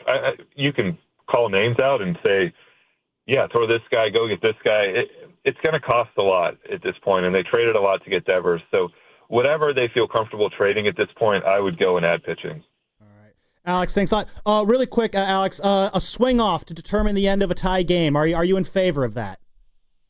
I loved it for the All-Star game. Absolutely loved it. I want to see it once a year at the All-Star game. I'll give credit to my podcast co-host, Cole Kuiper, who he said in the All-Star game that should just be the ninth inning. And I'm like, I kind of love that because I'd love to see a swing off every single year. I don't want to see it on, a Tuesday night against the Rockies or something, right? Like, I don't want to see Ryan McMahon in a swing off. No offense, Ryan McMahon, but that's where you get when people start talking about regular season. Some of these lineups, especially the banged up ones, how are you going to pick three guys that you want to see at 10 o'clock at night? That for some teams, I imagine it would be a lot more fun than others. Yeah. Alex, thank you so much for joining us on the Wrap, man. Again, get the book, the franchise, get it on Amazon, get it at bookstores as well. Bookstores are still open. And Alex, have a great show today. They are. Book Passage in the Ferry Building is doing well, and I'll be there tomorrow afternoon. So all righty hopefully then. see some people there. Good stuff. All right, thanks a lot, Alex. Really appreciate your time. Thanks, sir. That was Alex Pavlovich joining us there on the River Islands guest line, and he has got a pre- and post-game show to host with Sergio Romo today, so that's what he is off to do now. And yeah, a lot of interesting stuff. There's some pretty interesting stories from that 12 o'clock book. pitch today. Yeah, 12:07. Yeah, 3 o'clock over in Toronto. I just saw a nugget here. We got MLB Network on the TV here in the studio in the Laughing Monk Studios. Laughing Monk, righteously brewed here in San Francisco. Toronto has been on fire at home lately, Dan. They've won 20 of their last 24 home games, really scoring good. 6.5 runs per game during that stretch. Giants might just be getting the Blue Jays at potentially the worst time imaginable there. So, again, yeah, Giants do have a 12:07 first pitch day. So we are about an hour and a half-ish, about an hour 40 minutes away from first pitch there. It'll be Logan Webb against Eric Lauer today, so we'll start diving into that game a little bit later on in the show as well. Coming up on the other side, though, I do want to play some of the stuff that Justin Verlander said last night about his start. And then, again, I want to get into just who has to be the MVP for the Giants the rest of the way. I want to get your thoughts, Dan. I want to get Steven Risotto's pick from that as well. Again, my pick, it's an easy one. It is Rafi Devers. I'm putting all sorts of insane pressure on Rafi Devers in the second half of the season because I think if the Giants want any shot to make the playoffs, they need the Rafi Devers that was in Boston to show up here down the stretch. I don't think the Giants have any chance of making the playoffs if Rafi Devers, the Rafi Devers that we expect, never shows up. It's that simple. Yeah, well, good sign last night. Even the double play, man, he squared up pretty good. Although he owns Bassett. Did you see the numbers on? He was 8 for 17. Ownage is ownage. With 3 home runs going into that game. And I thought it was just what Pap said. He's in a ballpark where he feels comfortable in Toronto, and that double. I think Fleming said on the broadcast they changed the height of that wall a couple of years ago, and back then, if Devers hit that ball back then, that would have been a home run. And again, yeah, 3 pitches, 104 plus off the bat. That double was 107 off the bat that hit the wall, and he kind of had the bat taken out of his hands in the 8th inning when he struck out on a pitch. Oh, like 3. Chris Guccione, man. He was not Gucci last night. He had a rough night behind the plate, and in an era when we're talking about ABS and how successful ABS was in the All-Star game, and Dan, I looked it up. In spring training, hitters were 52% successful in overturning calls with ABS in spring training. When you see nights like that, and when you see the success that ABS is having when it's utilized, I love the human element. I want to keep umpires in the game, but the umpires got to want to keep umpires in the game. And nights like last night make that very, very difficult. So we'll get into that on the other side. 888-957-9570 is the number. Want to hear from you. Any and all Giants takes. Who has to be the Giants MVP in the second half? Definitely want to hear from all the callers out there on that. So we'll get into that on the other side. That is brought to you by Fremont Bank. Here for you. Here for good.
Now back to the best Giants talk in the Bay.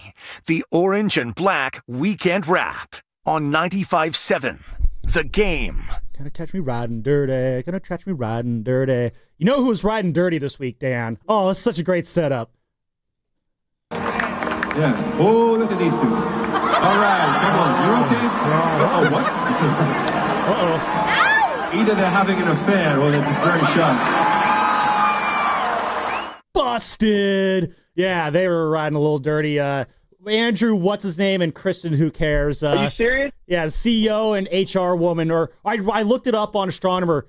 They call her the Chief People Officer. What's going on it's here? not head of HR, it's Chief People Officer. What's going on here, Bobby Fitzgerald, is I need to make fun of the Astronomer CEO and his Chief People Officer getting caught having an affair at a Coldplay concert. And just another episode of rich people getting caught doing bad things. It's one of our favorite things here. Well, in had America. they owned it and just like whatever, stayed in the moment and hugged it out, I think they would have been okay. But yeah. But the fact that it went viral because they both ran out of screen was that just like, adds more to it. Well, yeah, Chris Martin even said, "Oh, they're having an affair." And you see these clips all the time. I've seen them at like soccer games and stuff like that. Kiss Me Cam. Where they show a couple on the kiss cam, like, oh. It's just like, oh, there's two more people there. They shouldn't be together.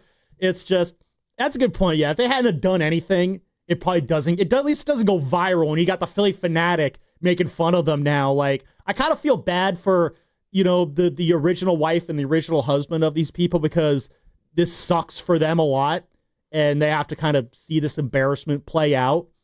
I will say this though, Dan, marketing in this age can be very, very difficult. Marketing in business.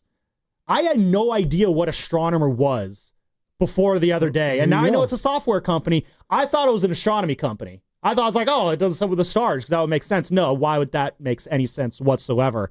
But yeah, I had never heard of the company Astronomer, didn't know what they did, and now I do because of what those two did at a Coldplay concert. So, so whoever the CEO is of Astronomers, like, thank you. He's just out there. Yeah, that was the CEO of Astronomer. He was the CEO, Dan. So yeah, he had to send out the awkward. I did a boo boo, guys. This is not how this isn't a reflection of the company. And the person who's supposed to launch the investigation from HR is her.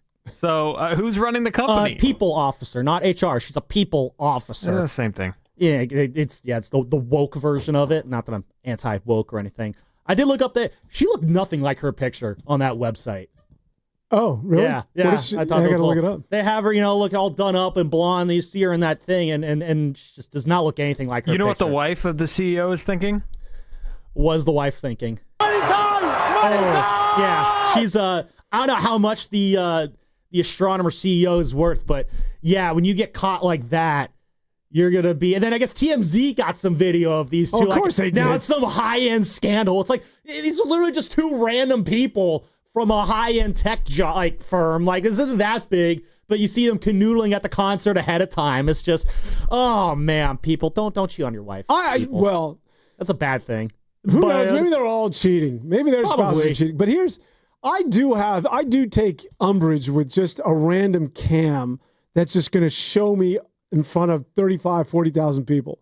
Like, I don't know, it's not your man. thing? Like, if you're at the ballpark, you put on the camera? Like, do I sign off on that because I went to a concert, I go to a baseball game, that I could be focused and profiled in front of the entire stadium? No, absolutely. Actually, that is a thing. If you look at that, I'm not even kidding. Really, this on is my ticket? No, this is a true story. Back, I think, when they even had physical paper tickets, if you looked at the fine print. Really? And I know this, because when you enter a stadium, you give consent to have your image plastered on whatever video source that they have there. Because, they cut the crowd shots. A hallmark of Kruk and Kipes broadcasts are cutting to the crowd and just kind of poking fun at whatever happening in the crowd. Point. In between innings, you go to games, or whenever there's a stoppage at a Warrior game, immediately what you see is you have crowd shots, you have people dancing, you got people acting goofy. So, no, when you walk into any sort of stadium, whether it's for a game, a concert, or what have you, and there's going to be cameras there, and it's going to be videos there,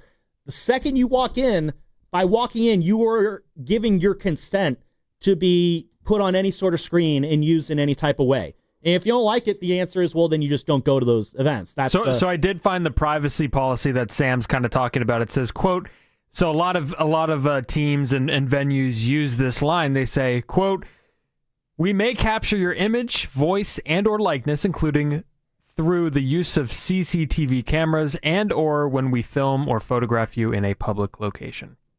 So Dan, I have video, secret video of you swimming in the bay that I am planning on selling to TMZ. What are you going to do about that?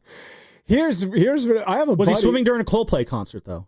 I have a buddy who called in sick. This is years ago for a 49er playoff game. Oh, and he wasn't caught on the big screen. But this moron had his mug on, like, whoever the network was that was covering the game on CBS. Like, yeah, go Niners. And the guy obviously walked into his job the next day and just like, all right, you don't work here anymore. Well, there's a famous picture that popped up during Taylor Swift's Eras tour. They interviewed a fan who had a blanket over their face because they called out sick from work to go stand in line and go see her concert that night. And they're interviewing this fan.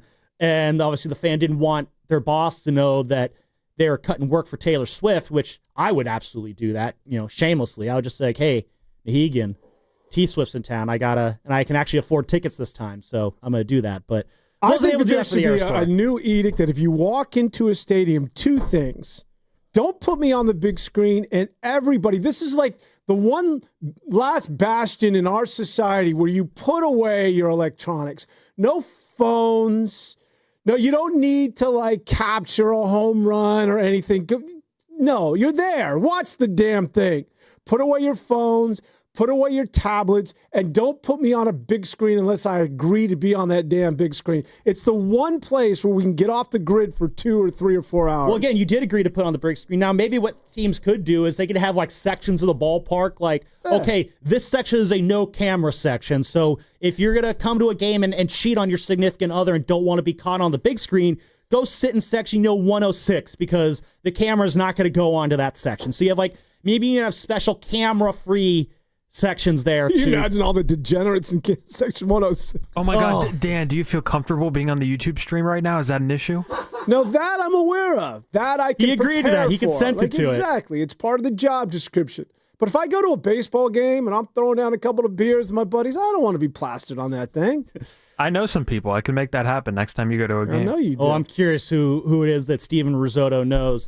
I wonder if Steven Risotto... Pause really quick. When's your book coming out? The franchise Pavlovich pimped his book, but we know yours is imminent, my man. I could see it probably coming out in about the spring of 2033. Give me some time to, like, sell books and get my name out there. Grow some hair on your chest. Yeah, become a man. You're only 14 for crying out loud. He's got time, yeah. I got time. It will come out soon enough. 2033, you'll be drinking age. Yep, I'll be 21. Rafi Devers will still be on the team in 2033. A guy who's not going to be on the team in 2033 is one Justin Verlander. I just want to wrap up our weekly annual Verlander conversation. There's a little burp go out there. Apologize for that. But Dan, we were talking about early on in the show that the issue with Verlander and Alex Pavlovich, he kind of chimed in on this a little bit when we had him on again. Alex Pavlovich, Giants insider and host of Giants pre and post game for NBC Sports Bay Area. If you missed that interview, you can go back and check it out on the free Odyssey app. So be sure to download that free Odyssey app, favorite 95.7, turn on notifications so you do not miss out on anything. But he was not surprised that he got the start last night. The Giants clearly want to see as much as they can from Verlander before the deadline there. But, Pav said he had a hard time blaming the bad luck on Verlander's performance. He did say that the run support is an issue. The concern I have the most with Justin Verlander is the inability to put guys away.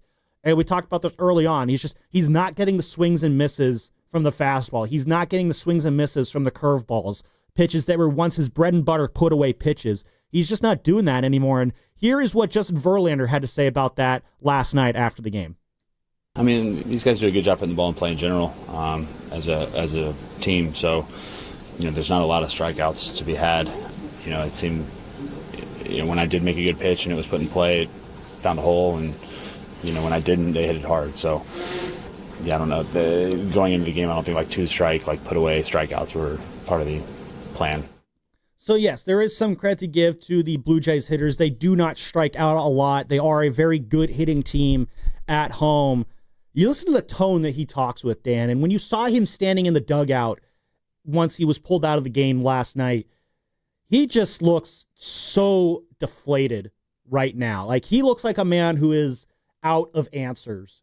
And the reason why I asked Pavs if he finishes the season out in the rotation is because I genuinely do wonder if the Giants' best course of action, if the goal is to make the playoffs, if trotting Justin Verlander out every 5 days is a good idea at this point. Because you could say that he's had good starts. And yes, he has had some good moments. He has had some moments where he should have gotten a win and didn't. But at the end of the day, I come down to this. Logan Webb is on the mound today for the Giants. That's why I'm wearing my Logan Webb basketball jersey today. I always feel good when Logan Webb is on the mound. Because when you look at who the starting pitcher is going to be on a given day, your opinion of how good the team is going to do that day gets formulated just by looking at that. When I see Logan Webb is going for the Giants today, I immediately feel better about their chances. Now, I'm not saying they're absolutely going to win, because Logan Webb's had his issues and he's had his run support issues, but you do feel good. When I see Justin Verlander as that day's probable pitcher, and I'm curious how many other Giants fans are in that same way, my heart kind of sinks a little bit, because I feel like the Giants are already going to be playing from behind the 8 ball there. The confidence that you have in a starting pitcher is important, and I just don't have that confidence in Verlander right now. Yeah, and with good reason. Last night was disappointing. I would say this, that if there's one thing that we've learned, and I mentioned this last week, and it's difficult because it's counterintuitive to all sports fans, not only relegated to baseball, and that is patience. And we just don't have it. We rushed to judgment when it came to Willie Adames. There's some that believe that Rafi Devers was a mistake. I think all of this, if we've learned nothing else, and I know that it's asking a lot, and we're sort of, we've given them ample time, but there is still a scenario where Verlander is not going to be, his days of being a number 1 or even a number 2 are done, but there is a scenario where he's a quality back of the rotation guy.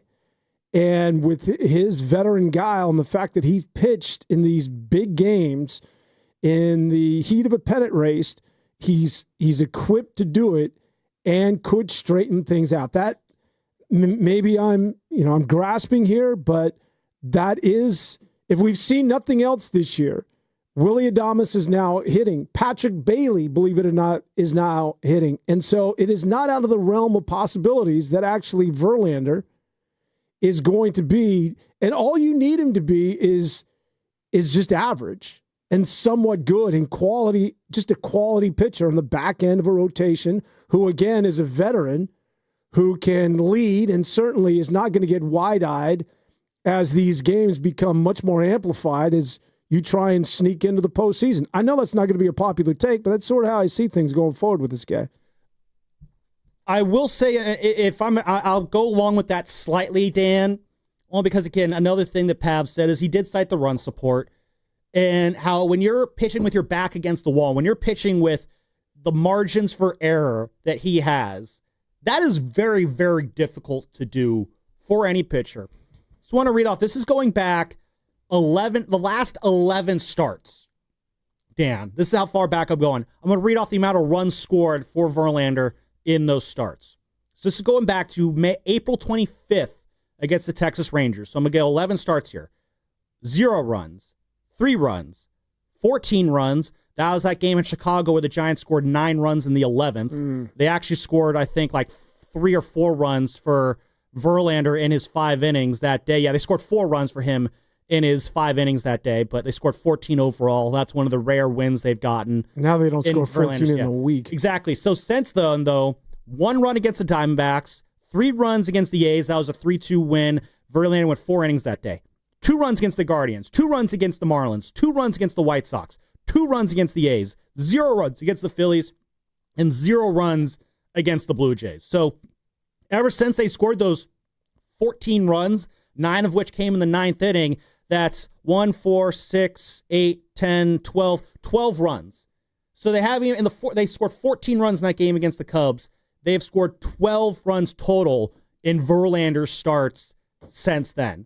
In that sense, yeah, I'll listen to the run support argument a little bit, because I do think that if Justin Verlander took the mound yesterday in the bottom of the first inning with a 4-run lead instead of a 0-run lead, my guess is he's probably pitching a little bit differently than he was last night. You are going to pitch better when you have support behind you. But at the same time, as I mentioned, that is a legitimate 4.99 ERA. That is not a bad luck 4.99 ERA. That is not the defense is screwing you over 4.99 ERA. I mean, I went back and I watched the second inning last night after the game, and it was some bad luck. The Addison Barger fastball that he hit off Verlander's glove, 9 times out of 10, that's probably an out, but unfortunately those things happen. Alejandro Kirk's first pitch slider right past Adames. I got to think that if there's no runner on first, Adames doesn't have to shade over towards second to guard the stolen base. Maybe Adames comes up with that play. But after that, the Loper Fighter double, that was a hard hit ball. You get an Ernie Clement grounder. Chapman holds the runners. You're doing all right there. Then the Will Wagner, the backbreaker on the curveball, hits that one down the line. Again, behind the count, Nathan Lucas battles a couple fastballs before hitting a curveball middle low for a base hit on a 2-2 count. There's a little bit of bad luck in there, but it's a lot of just Verlander putting himself in bad situations and just not being able to get out of them because it's hard to do. But he's your only option at this point. Exactly. And you're not going to do anything until the trade deadline in terms of getting his replacement and or finding that veteran pitcher. So I think you have to be somewhat optimistic, because unless you believe in bringing up a Carson Whisenhunt, and I don't think that's something they want to do. And again, even if Whisenhunt comes up here and is good, now you're relying on 3 unproven young pitchers. Yeah, no, I agree with you on that one. And that's why I do think that Verlander, and again, Pav said, the deadline will determine a lot of Justin Verlander's future. My prediction is I do think the Giants are going to go out and they are going to get another back end of the rotation starter. And I wouldn't be shocked if Verlander gets some sort of, foot injury or shoulder injury or something like that pops up right around the deadline, and they can kind of IL him for a couple weeks, let him rest up a little bit, let him work on his mechanics, give him just 2 or 3 stress-free weeks to just kind of find himself, and that might keep him fresh for the final 5 weeks of the season, and then maybe you can try and milk something positive out of him down the stretch, because as much of a lost year this has been for Verlander, and this is an absolutely lousy way for his career to come to an end, because I do feel like this is it for him after this season. If he can come up with 1 or 2 huge clutch starts in September that help get this team into the playoffs, that's a great way to kind of finish this year out for him and wash out the bad taste that this season so far has left in the mouths of Giants fans, because this is a guy, he's going to be a first ballot Hall of Famer. He is one of the great pitchers of this era. He is probably one of the 5 best pitchers of my lifetime that I've seen. And so it sucks that we have to see him play out the string like this. But yeah, my prediction is, a couple more starts. They'll find someone to replace him in the rotation, and then maybe bring him back into the rotation late August and September, when you got to maybe scale back a little bit on what you're getting from Landon Roop and Hayden Birdsong. When you talk about the Hall of Famer and you think this is going to be his last year, and it might well be, I have no idea. But just getting back to what it is that I was talking to Alex about, and I really find that fascinating and sort of curious to get your take about what Smoltz was saying, John Smoltz, that there's such an emphasis on velo and velocity now, on spin rate, on every single pitch, that every pitcher breaks down eventually. You have Tommy John surgery, and the reason why I highlight that is because when you talk about Verlander, who could be on his way out, Clayton Kershaw on his way out, all these pitchers did it a different way. Logan Webb, as Alex pointed out, is sort of a throwback, right? Where he does not try to beat you with stuff, yeah. Yeah, and so it's interesting. Smoltz was like, listen, you can eradicate injuries and not have an emphasis on every single pitch like this to sort of stop what it is that we're this cycle of a guy's good for a while and then he's shelved for a year. And it's sort of fascinating. And he had some sort of ideas of how to make that change, but it's sort of institutionalized, right? If you're going to make the change, it's sort of, Alex is right. It starts at a young age where these guys are so competitive, and that's sort of the way things are done. Otherwise, you're not going to make the show.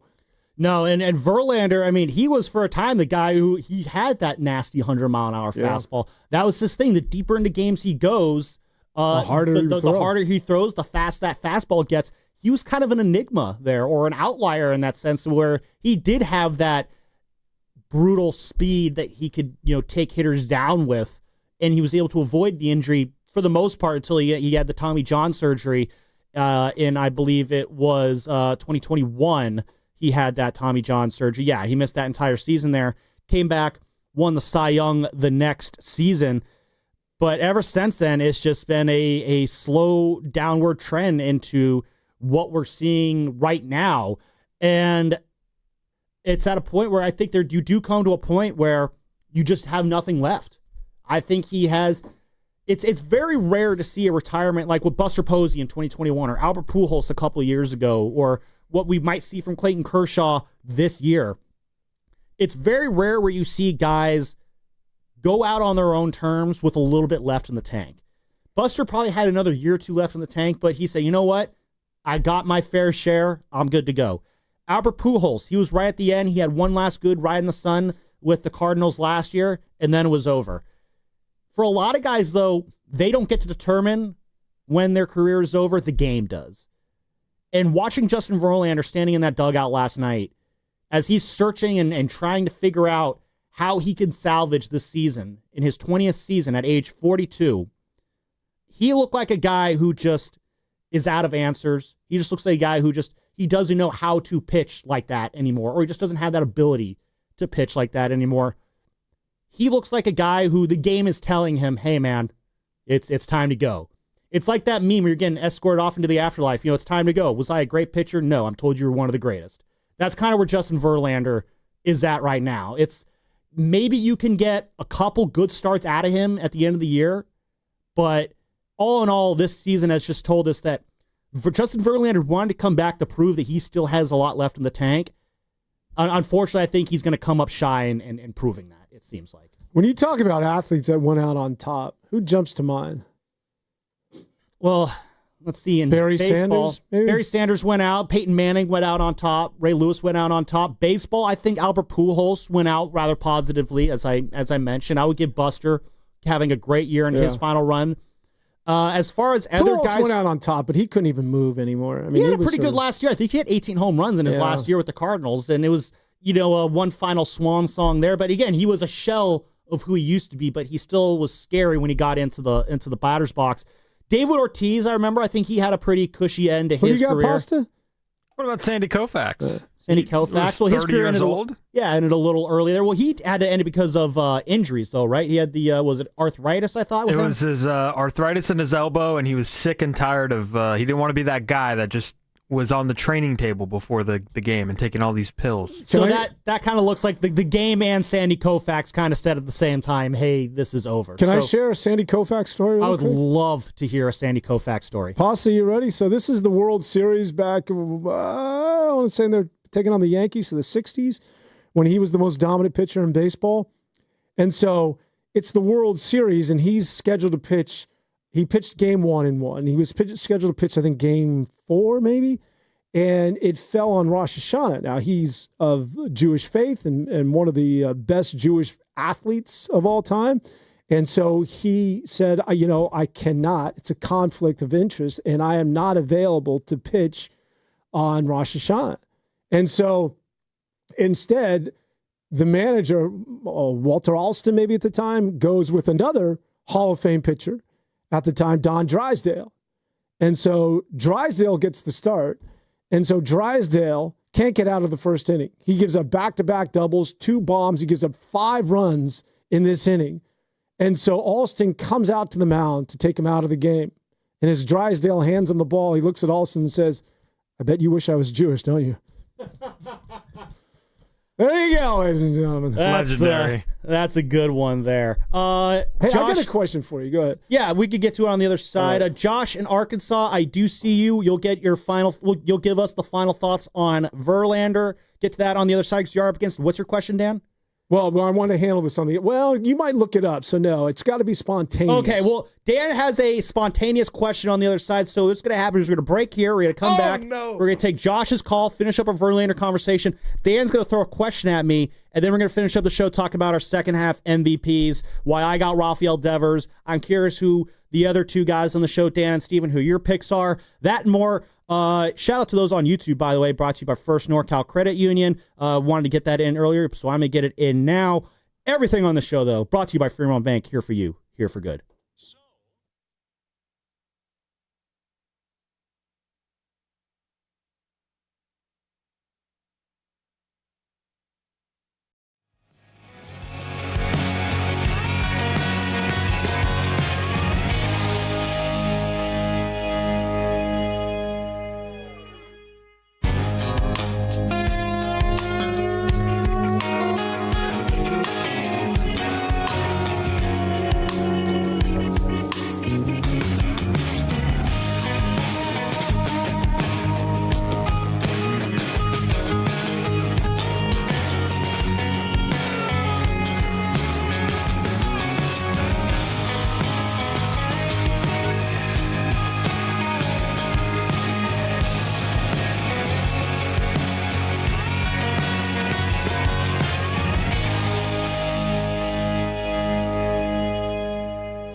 Now back to the Orange and Black Weekend Wrap on 95.7 The Game. I'm buying stock in Andrew Wiggins. That's buy stock in him, but it's wrong sport there, Bonte. That's kind of random. Pasta's random. I cannot stay with this young man. He doesn't do drugs, but you would think he does because no idea where he's going. Oh my God, I'm salivating. That's true. He is just naturally random that way. I have 95. I am not Michael Strahan. 95% of these drops, I have absolutely no idea where they came from. As long as they sound funny, that's all that matters. During the break, you guys were bringing up. I totally forgot, Dan, that before Steven worked at this station, back when he was just some little 13-year-old kid writing for SFA CA, I booked him for a couple of your guys' shows that you did with our old friend Shamari Block. Shout out Shamari. I wonder what Shamari's up to. I remember he had a kid on the way last time I talked to him. That was a few years ago. So he's knee deep in fatherhood now. Well, he's driving that BART train. He's a BART operator? Yes, he's a BART guy, man. Wow, that's actually a pretty cushy job. Yeah. You get paid pretty good money, great overtime, great benefits, and then just go on strike every 5 years to get a raise. And you get to see that fabled front view of the BART train. Well, he says that's a little monotonous, if I recall. He's just like, there's a lot of track you see through. Well, you probably you're staring at track and hitting a start and a go button. I'll be honest, I would absolutely be a BART train operator. Really? That just seems like one of the for how much you're paid versus what you have Six to figures? do. Yeah. Oh yeah, you get paid close to $100K to basically hit a stop and start switch. I mean, I've stood there when I was a kid. I was very into trains as a little kid, like a lot of young boys are. And so I was one of those kids when I was like 5 years old or whatever. I would stand, okay, fine. I was a teenager too when I did this. I would stand at the front of the car and I'd watch the BART operators go because I want to see what they do. Start, sit back, it's in there, MacArthur Station, MacArthur Station. And they hit the slow down button. That's it. And they look out the window.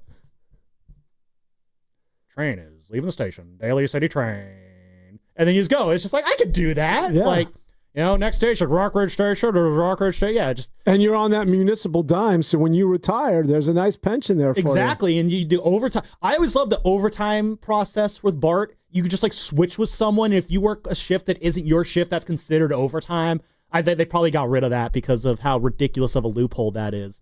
But I was fascinated by the Muni bus drivers when I was a kid. See, bus driving, you actually have to do stuff. You have to look to your left into your right. Yeah. You have to press the gas pedal. You got to pull over and pick people up. Exactly, yeah. It's like BART train operator. Everything does it for you. You just got to make sure the train doesn't go off the tracks. And even then, I'm not sure what you're going to do to prevent that. So, see, I would be the bus driver that really cracks down on if you paid or not. I would be annoying like that. See, I wouldn't enjoy riding the bus. Nobody, by the way, I don't enjoy riding the bus, just period. But. Muni is now free. Nobody pays. I take Muni from time to time. Is it free or just no one pays and no one cares anymore? No one pays and nobody checks. So it's not actually free. It's just no one's enforcing the payment. I am telling you 85% of the people, because I don't pay. That come on, nobody pays. And there's nobody to enforce them paying. So, I mean, God bless if you can get away with it. And I think that it's going to be inevitable. I know they're doing this in New York, that it's just going to be free. Mass transportation in big cities, I think like that of San Francisco, is going to be ultimately free, is where we're headed. I mean, it's free right now. I don't know anybody who pays. It's the 5-finger discount in a way. But by the way, you used to book Steven Risotto when he was literally in high school on our show, and I thought that I was talking to some accomplished writer who is in his mid-40s. Nah, he's 13 on the outside. He's 45 on the inside. So let's go out to the lines here. 888-957-9570 is the number. Thoughts on Justin Verlander, who needs to be the Giants MVP in the second half, for just any and all Giants takes, even if they're a little off topic. We take any and all Giants takes on this show, especially if they're coming from Josh in Arkansas. He's been on hold for a lot longer than I would have liked to have him on hold. Sorry about that, Josh, but hey, you're on the wrap. How's it going today, man? Hey, it's doing good. Hey, I've been on hold a lot like that. It's no problem there. But on the topic of who needs to be the MVP, I'm with you. It has to be Devers. We traded and gave up a haul for him. We're paying him a lot of money. We paid him to hit. He kind of needs to hit. But on the subject of the Verlander thing, while y'all are making the argument about run support and stuff like that, which is a valid point, but how many of those games did he already put them in a hole to where the bats are having to work themselves out of the hole instead of vice versa? To answer your question, Josh, I have 7 such starts now after including last night, where he went 5 innings or less and allowed 3 runs or more. So, yeah, I would say, 7 of his 16 starts, it's been squarely on him putting the team in an early hole that they just weren't able to work themselves out of. And that's pretty much just the case I was just trying to make. The bats can only do so much as well. So, maybe it might be time to give him a role like we did with Lincecum a while back and make him work in the bullpen or something like that, or just try to, like you said, make him have a couple of weeks of stress-free and just trying to work on his mechanics and see if he can improve from there. No, I don't disagree with you. That's probably some of the easier options they have, and thanks for the call on that there, Josh. But, yeah, so far, Verlander, again, he's had 9 starts where he went 5 innings or more and allowed 3 or less earned runs. And in those starts, he pitched well enough to win, and the offense didn't do a lot here but to help him there. But overall, he has been more of a net negative than a net positive for the Giants this year. And listen, if they want to make the playoffs, they need to get production from that slot in the rotation, whether it be from him or elsewhere, whether they go to the trade market and look up one of the starters there. Maybe you're going to Baltimore. What can old man Charlie Morton, 41 years old, starting a 5.18 ERA right now? Is that a guy where a change of scenery, does that help out? He's one of the more proven guys. Adrian Hauser is an option in Chicago. He's got a 1.56 ERA and 57 innings this year. He could be one of the more expensive guys, and he's getting absolutely awful run support. He's getting 14 runs support in his 57 innings pitched. That's pretty bad. A guy who I think would be kind of interesting, Dan, is one Kyle Hendricks. He's got a 4.88 ERA with the Angels this year, getting some pretty good run support in 96 innings. But he's a guy that every time he pitches against the Giants, I don't know what it is, he just shuts them down. Yeah. And I got to wonder, I don't know, maybe get a guy like him, just seeing the uniform every day, does that bring something out of him? That could be an interesting option for that 4 or 5 spot. But again, the options are kind of slim. One last name I want to throw out there, and some Giants fans are going to laugh about this one. It's Zach Littell, former Giant legend. He was here for a couple of years. Farhan Zaidi brought him in. He's 8-7 with the Rays this year, sporting a 3.56 ERA. The Rays, they're as they usually are, they're sort of in the race, sort of not in the race. They're a game and a half like the Giants. They're a game and a half out of the wild card race. But should the Rays go into a bit of a spin in the next few days here, might they become sellers? That's a name to keep an eye on. At the end of the day, none of these names are sexy names, but they could be names that are at least good enough to give you some production out of what we're going to call that 5 spot in the rotation now, as Alex Pavlovich called it when we had him on for the Giants, instead of throwing Justin Verlander out there every 5 days. Are you ready for my question? I'm ready for your question now. Pasta, you can get in on this as well. This is going to be pretty obvious for you, I'm assuming, and you as well, Pasta. All right, let's. But so with the trade deadline looming, what is, and I don't know, this is somewhat subjective because, Giants baseball goes all the way, obviously, back to New York. But what was the best, the most effective, most impactful, eyes up here, trade deadline acquisition for the San Francisco Giants? Again, this is pretty obvious, I think. What in what time frame? Just overall, or what do you mean? What time? For the best acquisition ever, not in the last 15 well, years. Again, no. I'm looking at the history of the franchise. It's pretty obvious, but there might be something. Again, this is sort of this isn't. And then are we basing this off of war or something that they did? What's their impact to the team? Okay, I am gonna go with. You know what? This might be a bit of a. I'm gonna go Marco Scutaro. Pasta.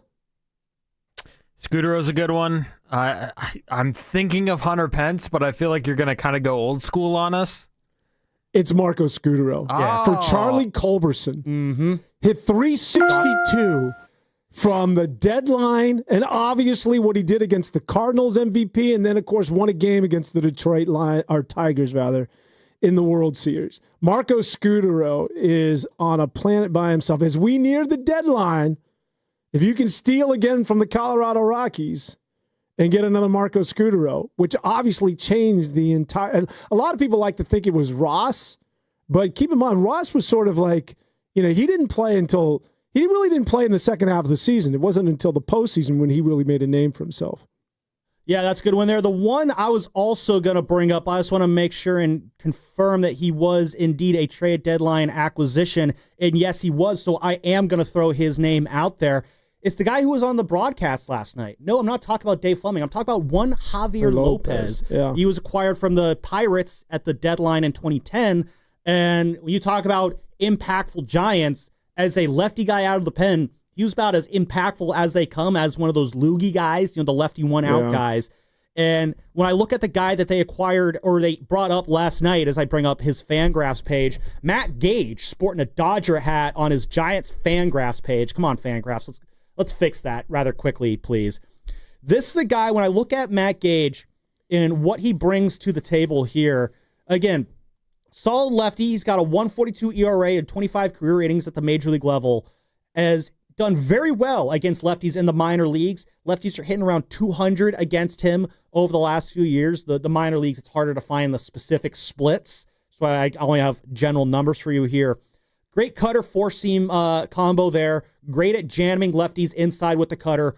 Righties absolutely crushed this guy. Righties hitting around 300 off of him in the minor leagues. So this is a guy who, prior to the 3 batter rule, he would have been, if he was born 10 years earlier, Matt Gage could have been one of the great loogie guys in baseball, much like Javier Lopez was. Unfortunately, that is not the case, but a solid debut from Matt Gage. If he can pitch well enough, maybe that takes the pressure off of trying to solve the bullpen issue for the Giants at the trade deadline. But the big issue, and this is where I want to get into kind of hopefully to finish out the show here, it is going to be the offense at the end of the day, because it's the offense that's left Verlander out to dry more times than not, despite his poor pitching. It's the offense that strung 11 hits together and got more double plays than runs as a result. It's the offense that needs to be better. And for that to happen, and I look at my second half MVP, it has to be Rafael Devers. Like, this is why Devers was brought in. Now I know you can say, like, oh, the Giants, they've been playing pretty well when Devers hasn't been good. And, like, yeah, they've been keeping their head above water, somewhat speaking. I believe they still have a sub-500 record since acquiring Devers. But this is the guy that, simply put, this team will not make the playoffs if Rafi Devers is not hitting. I feel like the Giants absolutely need Rafi if they want to be in the playoffs. And I know without this Rafi in the lineup, yeah, you still have a solid lineup with, Flores and Dom Smith kind of handling things at first base. But Rafi Devers is like, there's the Iron Man suit, and then there's the Iron Man suit when it has that new upgraded Palladium core. Like, that's what Rafi Devers is. He is the new enhanced Mark 42 Iron Man suit, whereas the Giants were used like the Mark 5, before he arrived. They absolutely need him to elevate this team into playoff contention, because the Padres, I know they've had a worse statistical offense than the Giants this year. That lineup is still full of dudes up and down that lineup. And AJ Preller is going to do something at the deadline to make make the Padres better. The Dodgers, they're getting Blake Snell, and they got Tyler Glasnow back. Blake Snell soon to follow. Those will basically act like pitching. Those will basically act like deadline acquisitions, especially if those guys. Blake Trinan's coming back. Blake Trinan will be coming back. So they're getting a lot of guys back who are going to be like trade acquisitions. And that's before you even factor in what they do at the deadline. You got to figure that around the rest of the league, the Phillies and Mets, they're going to be battling it out in their division. The loser of that division, whoever's second place, they'll probably claim one of the wild cards there. And the Phillies, they got one of the great executives and Dave Dombrowski running the show, and he's getting up there in age, and I got to imagine he's getting a little bit desperate in Philadelphia because they got close in 2023. They lost to the Astros, and the window on the Phillies core, like the end of that window is coming. You got a bunch of guys in that Phillies lineup. They're in their early 30s right now. They only got that window is going to start to shut soon. And you got to figure that there's a little bit of desperation to get things done in Philly and win a title there. The Mets, they've invested so much money in that team. Steve Cohen, he wants to win. They'll try and add someone. The Brewers have surged into the race. They've done it on the back of a lot of rookie talent. They definitely have the assets that they can use to acquire someone at the trade deadline and make their team better. All this is to say that getting Rafi Devers right making him look like every night like he did last night. If we get that Devers to show up, that's going to have a ripple effect on the rest of this lineup. It's going to make things easier for Adames, makes things easier for Ramos, makes things easier for Chapman. These guys don't have to press as much because they got a guy carrying the load who is built to carry that load. And so if they can get Devers to get up to that level, I think it'll just make everything easier for the rest of the lineup there. And this team will have a legitimate shot at making the playoffs. If that does not happen, we're going to be having a lot of very difficult conversations at the end of the season. I heard a writer who covers the Red Sox for the Globe, and he was talking about Devers, and he said, yes, he's a streaky hitter, but when he's on, there's nobody like him. There's nobody in baseball like him. And that's, I think, to your point, what the Giants need to see is a guy like Brandon Belt would do this for maybe 10 days where he'd carry a team. They need a guy who just simply carries them and is squaring everything up and is hitting everything hard and does it for a good month and a half. And that's the Devers that everybody's sort of waiting to be unveiled.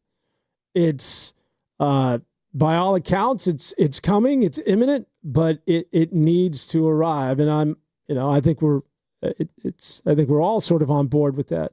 One thing that just jumped out at me last night and watching the Giants' futility as a hitter, and I don't want to sound like, Pat Burrell's got to go or anything like that, but just from a guy sitting on his couch, and the Giants have been really good in terms of one of the few things they've done offensively is that they've been really judicious at the plate. And I want to say they're like in the top 5 when it comes to walks, 1 or 2 in Major League Baseball. Some cases more than others. I did have issues with how quickly some of those at-bats with runners in scoring position went last night, Dan. Not to kind of derail your point here, or in the third inning, top of the third inning, after a long inning from Justin Verlander, what does Patrick Bailey do? First pitch pops out.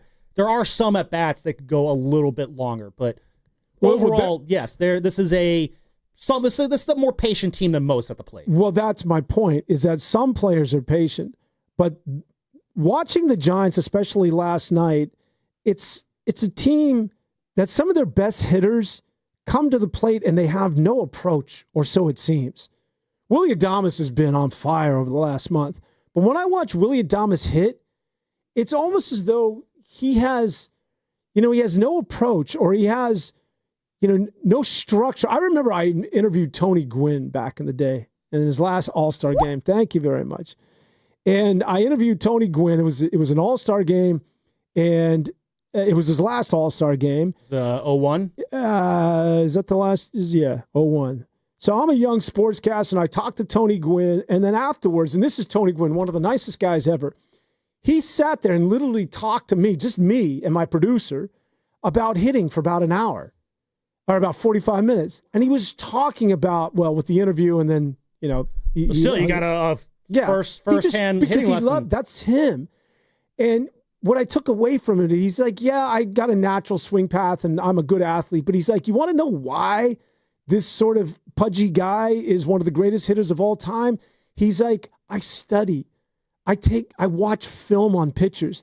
And when I go to the plate, I'm looking for a pitch, because that's the game within the game, right? Mm. Pitchers are going to offer you, they're going to give you that slider like to that of Jung-Hoo Lee that's low and outside. They're going to offer you pitches that they want you to hit. Mm-hmm. And then for the hitter, you have to stay within yourself and wait for their mistakes so that they come into your wheelhouse. And he's like, it's just this thought process that if you pay attention to it, you can be successful if you're a Major League Baseball player. But his gripe was that a lot of today's young players don't put in the time and don't come to the plate with an approach. And when I watch the Giants and I watch Shohei or watch Aaron Judge hit, Aaron Judge specifically, there is a discipline to his strike zone. And sometimes when I watch the Giants, it's just like some of their best players, I'm like, what the hell are you offering at? I mean, that's easier said than done when you're sitting at home and somebody's throwing a 95-mile-an-hour slider coming off the table. But when it's constantly the low and away slider that Willie Adames loves, that Elliot Ramos loves to chase, that low and away slider has pissed me the hell off, Dan, all year long. It is absolutely been. I'm so upset. Thank you, Nick, again for the second time today. Dodger fan Nick in San Jose. Big Warrior fan, though. That's why we love him. Dan, who do you need to be the MVP of the second half? Well, since Devers is the obvious choice, I'll say I'll ride Matt Chapman. Yeah, that's a good one. Because I think Chapman is so important to that team. And I think I think he's their best player. I think that in terms of position player, up to this point, he has been sort of their by the way, just sort of a side note, Elliot Ramos, who's finally beginning to hit a little bit, but there's nothing routine with him defensively anymore. Literally taking the ball out of his glove. I was just about to say, I've never seen a guy fumble in exchange as often as he does. That is insane. He makes up for it at times. He's had some good throws, but woof, what an adventure in the outfield. Oh, what's going on there? This is going from bad to worse. Anyways, getting back to me, I like Chapman. I think he's sort of like, if he's going well, he's so good defensively, and he's another streaky guy at the plate that I think he could be your MVP in the second half. Steven Risotto, who do you need to be the second half MVP for the Giants if they're going to make the playoffs? Yeah, no, I think Ramos is a good one. I'm going to go with Willy Adames. I think Adames is a guy that has heated up before the All-Star break. He had a little trouble adjusting. He was kind of swinging at everything in the first half, in the first few months of the first half. And he's picked it up the last month or so, maybe even more than a month. And what I'm noticing with him at the plate is he's driving the ball to right field a little bit more. He's hitting for more power during this past stretch. He's being more disciplined at the plate. And the biggest thing, even ahead of all of that, is he's playing better defense. And that was the one thing we talked about with him, where it was like, okay, he's struggling at the plate, but can he play better defense? And we're looking at the defensive numbers going up a little bit. He's now ranked among some of the top shortstops in the game defensively. He's flipped the page on that part of his season. I offensively, the lineup just looks so much longer when he's a part of it. And also I have an X factor, just a little small X factor. This is just a take, being in radio for a few months here. I learned that the hot take is something that is mastered. So here's a hot take for you. The most important player for the Giants might be Hayden Birdsong. We were talking a lot about pitchers, right? And how the Giants could amplify this rotation a little bit and how they're going to manage these young guys in their innings and if they have an innings limit and if they don't.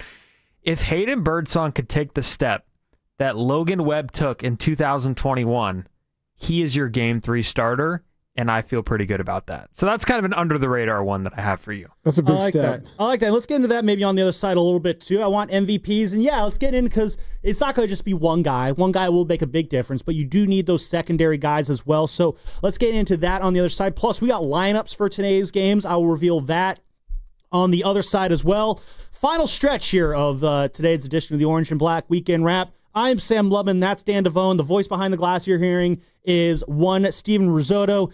Finish up with some lineups, some second half X factors, and just keep having fun on the show. So that and more, all that brought to you by Fremont Bank. Here for you, here for good. Oh, heck yes.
Now back to the Orange and Black Weekend Wrap. The best Giants talk in the Bay on 95.7 The Game. It is the Orange and Black Weekend Wrap. 888-957-9570 is the number you can call or text us on the Boxer and Gerson Work Injury Attorneys text line. We are coming to you live from the Laughing Monk Studios, Laughing Monk, righteously brewed in San Francisco. This has been a very fun show this morning as we are about 35 minutes away from first pitch. Sam Lubman along here with Dan Devone, Steven Risotto in the back, pressing all the buttons, keeping us on air. And we got some lineups, thank you, Jimmy Butler, that we can share with you. Starting with the Giants, Elliot Ramos will be leading off in left field, another adventure in left field today possibly, as the Giants are going against the lefty Eric Lauer, so a lefty on the mound. That's not at all encouraging. Rafi Devers batting second and DHing. Wilmer Flores is in the lineup today. He will be batting third and at first base. Matt Chapman is going to be your cleanup hitter, batting fourth at third. Willie Adames at shortstop, he'll be hitting fifth. Casey Schmidt in the sixth spot, playing second. Jung-Hoo Lee dropped down to the seventh spot, despite Jung-Hoo Lee hitting .317 on the month so far. Dan, he is hitting seventh in center field. He's got to be back in the leadoff, though. I agree. I want to get to that in a second. Luis Matos is batting eighth in right field, and Patrick Bailey in the squat, hitting .270 this month as he's starting to turn this around. He will be your cleanup hitter, and then, of course, Logan Webb on the mound for the Giants. And, we're talking about MVPs. We want to talk about other X factors. Before we do that, somebody's giving a nice little nugget here. It's not verified, but you see it on the text line there. Doing a little Pablo Sandoval with Mr. Bailey, who apparently is much better from the left side of the dish. He's a switch hitter, obviously, and hitting almost 100 points better from the left side as opposed to the right side. Yeah, and that's always kind of been his thing. That's why when he came up as a rookie and he was doing so well from the right side, it was really surprising. And a lot of people weren't really buying into it because he's never been great from the right side. He is definitely a guy who I think should just be hitting lefty, every single time, which I don't know why switch hitters don't do that. Like when there's one side that you clearly hit well on and one side you don't. Remember, Pablo Sandoval did this for a minute. Well, that's what I mean. Yeah, he wasn't hitting very well from, I believe it was the right side, so they had him hit only lefty for a little bit. He hated it. And he went back to it. I don't understand why hitters, I get if you're a switch hitter, you want to actually be that switch hitter, but when the evidence is so overwhelming that for a guy like Patrick Bailey, who I'm looking at the YouTube chat, at Tribe in the YouTube chat, and was, I believe, No in the YouTube chat, says it's got to be Bailey when talking about team MVPs. And Bailey is absolutely an X factor for this Giants team in the second half because the reason he's in the lineup as often as he is obviously is because of the defense. He's one of the better ones at throwing runners out. Blocking pitches can be not always great because he kind of does that one knee down thing, which I wish he would not do when there were runners on base to try and steal that low strike. But yeah, Patrick Bailey, again, starting to come around with the bat a little bit. Hopefully it's real and not just a hot streak here because, again, the Giants need as much offensive help as they can get. And if Bailey can kind of be that guy who adds a little bit more thump to this lineup here the rest of the way, that's going to have huge results for the Giants because just having that little bit of pop down there in the 8 or 9 spot would be very invaluable for this team.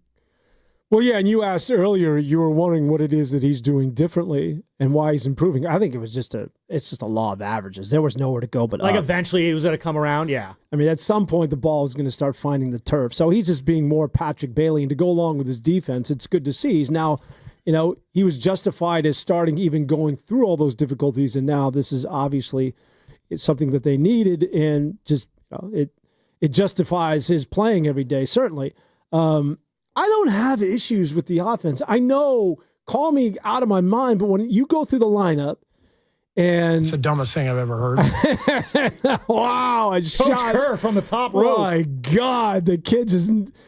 Pasta, for crying out loud. I thought we were boys. That just was... I agree with you. Finish your thought. I'm sorry. Right cross. That's like throwing you under the bus. I agree with you. Yeah, I could tell. No, but when I look at this lineup 1 through 9...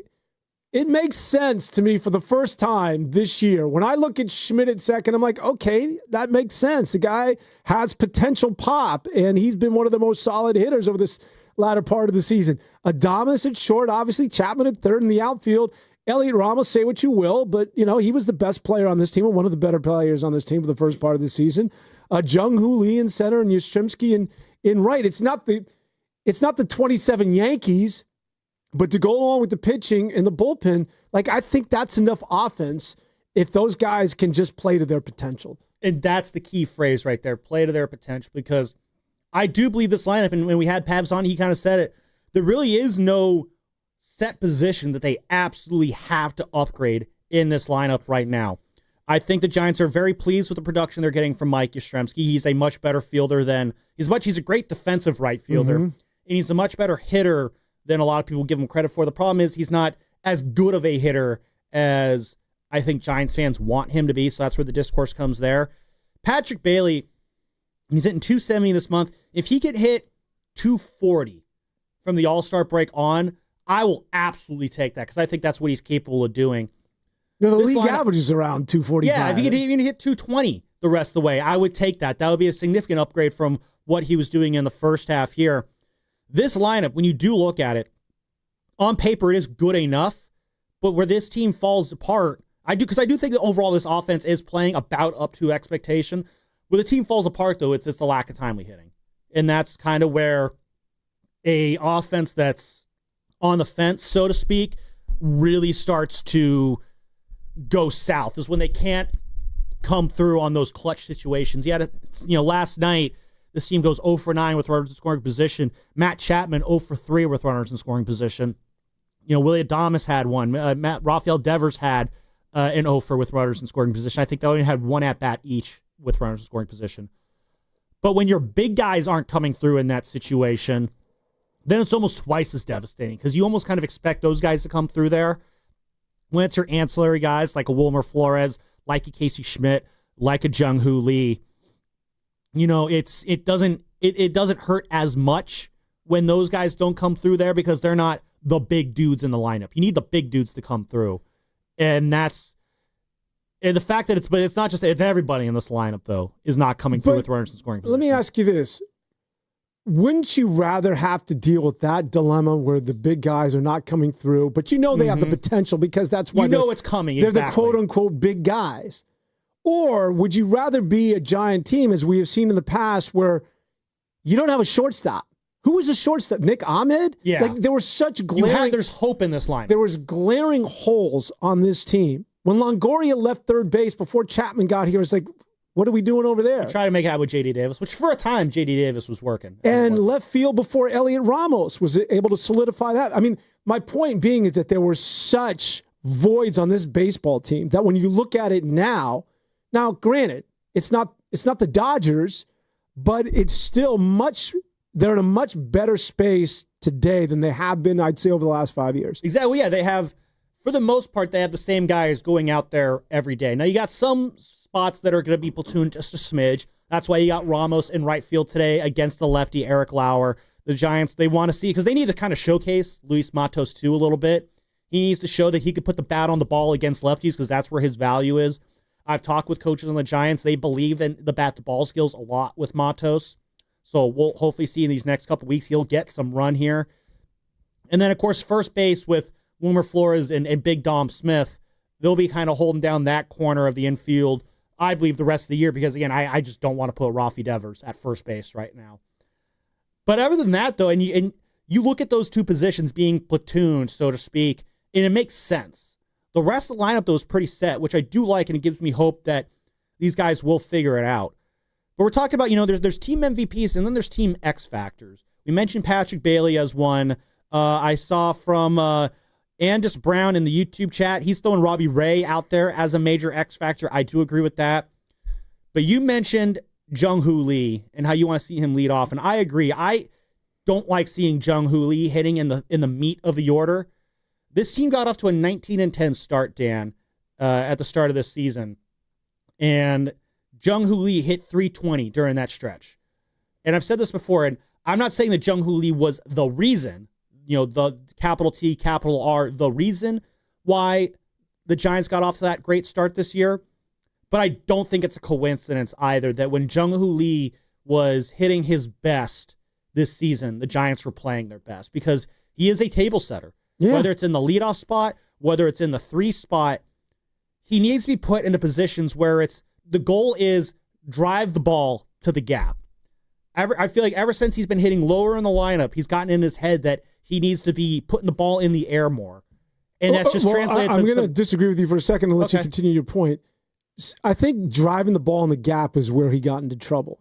There's a difference when you're table setting, you just get on anyway. You go the other way, just get on, put pressure on the defense because you got speed and you can swipe second base, get yourself in scoring position, and score runs. That's what you need a leadoff hitter to do, which he's equipped to do. But to your point, when he started trying to drive the ball because they moved him in the lineup, now he's finding, like, you know what? I can't go the other way. I can't drag a bunt because I've got ducks on the pond. Mm-hmm. I'm supposed to drive them in. I don't want to rely on him driving anything. He's not an RBI guy. Yeah. No, I think maybe drive the ball is the wrong word I used there because at the beginning of the year, like you've mentioned numerous times, he's a dead pull hitter. At the beginning of the year, though, he was using all sides of the field. I remember having a conversation with Ron Rodas about this. We were having, we remarked about like he's had one of the best early of the season approaches, Jung-Hoo Lee. And using the entire field. And so maybe drive the ball is the wrong word. He was really good at just whacking the ball to all sides of the field. Contact high. Be a singles guy. Be a doubles guy. And when I say drive, I mean, I do think that 399 marker out in left and that 415 marker out in right center, those are the spots that he should be aiming for when he kind of drives the ball, line drives, not power hit, just hit solid contact, base hit doubles out to those parts of the yard. That's where you'll do your most damage. Or if you're just a slap-happy singles hitter, like a Luis Arias, say what he only hits singles. That's great. He gets on base. He moves the line along. Like, that's why he's one of the better top-of-the-lineup guys in the league and why he's won multiple batting titles. You could be successful as a singles guy. That's why, again, it seems crazy to say this, but I would want Jung-Hoo Lee to be put back in that 1 or 3 spot because then it puts the mentality in his head. You're a table setter. Just get on base, get a base hit, draw a walk. Don't worry about driving in runs. Your job is to score runs. Let the big dudes behind you drive you in. That is not your job. And that's what I like to see the Giants impart onto him here in the second half because him trying to get under the ball, him trying to be a drive the runners in guy, it's not working. And the way they keep hammering him into the middle part of the lineup, I feel like you're wasting this season of Jung-Hoo Lee. And if you don't trust him at the top of the lineup, you know what I would do? Throw him in the bottom of the lineup. Throw him in the 9 spot. So then he acts as like a secondary leadoff guy. So where he could still be a table setter guy, but you also need to worry about him being at the top or middle of the lineup where you clearly just, you shouldn't be trusting him right now. Well, the problem with the Giants is even if he sets the table, you need guys in the middle of the lineup that are going to take advantage of that. So that sort of gets us right back to where we started. But I feel like you do have that, though. That kind of goes into what you were saying is in past years. No, you do. But yeah, you don't have those beefy guys in the past. You do have that now. You do, but my point is they're not coming through. So that's the issue with the Giants is that even if Jung-Hoo Lee's getting on board as the number 1 guy, the Giants 3, 4, and 5 guys aren't doing anything. You know, and I'm cool. I'm not cool with it, but I would rather have a world where Jung-Hoo Lee is getting on base and not coming around to score than a world where Jung-Hoo Lee is walking back to the dugout with his shoulders slumped because he's trying to do something that he is just quite frankly not meant to do, which is be a middle of the lineup RBI guy.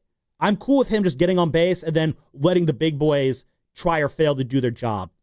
Stop asking Jung-Hoo Lee to do the job of the big boys in the lineup. I've seen Jung-Hoo Lee literally come to the plate with runners in scoring position and the third baseman is playing back. Now, a typical Jung-Hoo Lee should be able to take advantage of that. A bunt. Absolutely. But he can in that situation because he knows he's got to drive in somebody from second base. So it compromises Jung-Hoo Lee as a hitter to a certain degree. And it puts a level of strain on a hitter because let's not forget, this is still basically Jung-Hoo Lee's rookie year. It's his rookie year 2.0. So he's still learning what it takes to be a big leaguer in a full big league season here in USA baseball. So he's got basically 2 adjustments he needs to make. He's trying to make the adjustment from the KBO to MLB, which is a very difficult adjustment in its own right. And then he's also just making the adjustment as a first-year player at the big league level. Even though he had a month or so last year, but then that kind of goes into this is his rookie year 2.0. So what the Giants are doing, putting him in these situations that he's just not really meant for, I believe it's just making it even more difficult for him to kind of shake himself out of these doldrums that he's in, put him into a role that he can be comfortable in, take some of the thinking off of his plate, and just simplify it for him. When you think of good leadoff hitters, when I was growing up, and he's not Ricky Henderson, but if Ricky Henderson walked, it's like... It's a double or a triple. Yeah, but wheels were in motion immediately. Like now, all of a sudden, there's the cat and mouse game with the pitcher trying to keep him on. The catcher now, his attention's divided. It got things generated. And they don't have that guy, and they do, but he's hitting 7th today. So... Is it Robert Melvin pasta? Is that the way we're referring to Bobby these days? After losses, it's Robert Melvin. After wins, it's Bob Melvin. That's how we're doing this now. He replaced Gabriel Kapler. That's yep. I guess Bruce doesn't have a long version of his name, so I guess it doesn't, there. Samuel. It does not. Thank you very much, Steven. See, Steven doesn't that it's already there. Samuel, Daniel, Steven, You'll doesn't work that way. It's Dante, but that's all right. Oh, really? I didn't know. No. It's okay. Yeah. You said it well enough. You would have got me there. So, yeah, Jung-Hoo Lee, absolutely one of the X factors in this lineup. And, again, I look at the leadoff guy today, Elliot Ramos. Boy, it would be good to get him going again. I asked him, I believe it was Saturday after the game, just how you're feeling at the plate. And he knows that he's been struggling. And he said that he felt he was very close to kind of breaking out of this. Hopefully, what we saw last night, got a couple hits last night. Hopefully, that's a sign that he's kind of starting to find his stroke at the plate again, because he's another guy. I think he's been hitting around 220 ever since the start of June. And he's a guy that he needs to hit the ball, because the more he hits the ball, the more we're talking about that versus what he does when the ball gets to him in the field. It's a bar of soap. It really is. It's when the guy can't even twitch the glove from his glove to his hand. Shohei hit a fly ball, I believe it was on Saturday. Shohei hit a fly ball out to the 381 marker in left field that landed 379 feet. No, it was not gone. It was gone, but caught at the wall. We do have that drop somewhere, too. By Elliot Ramos, because I'm watching Ramos go back to the wall there, and he squares up. I'm thinking, oh, man, I hope he can catch this. Like, this is the guy, he's squaring up in the process of catching a fly ball, and I'm wondering if he can still catch the fly ball.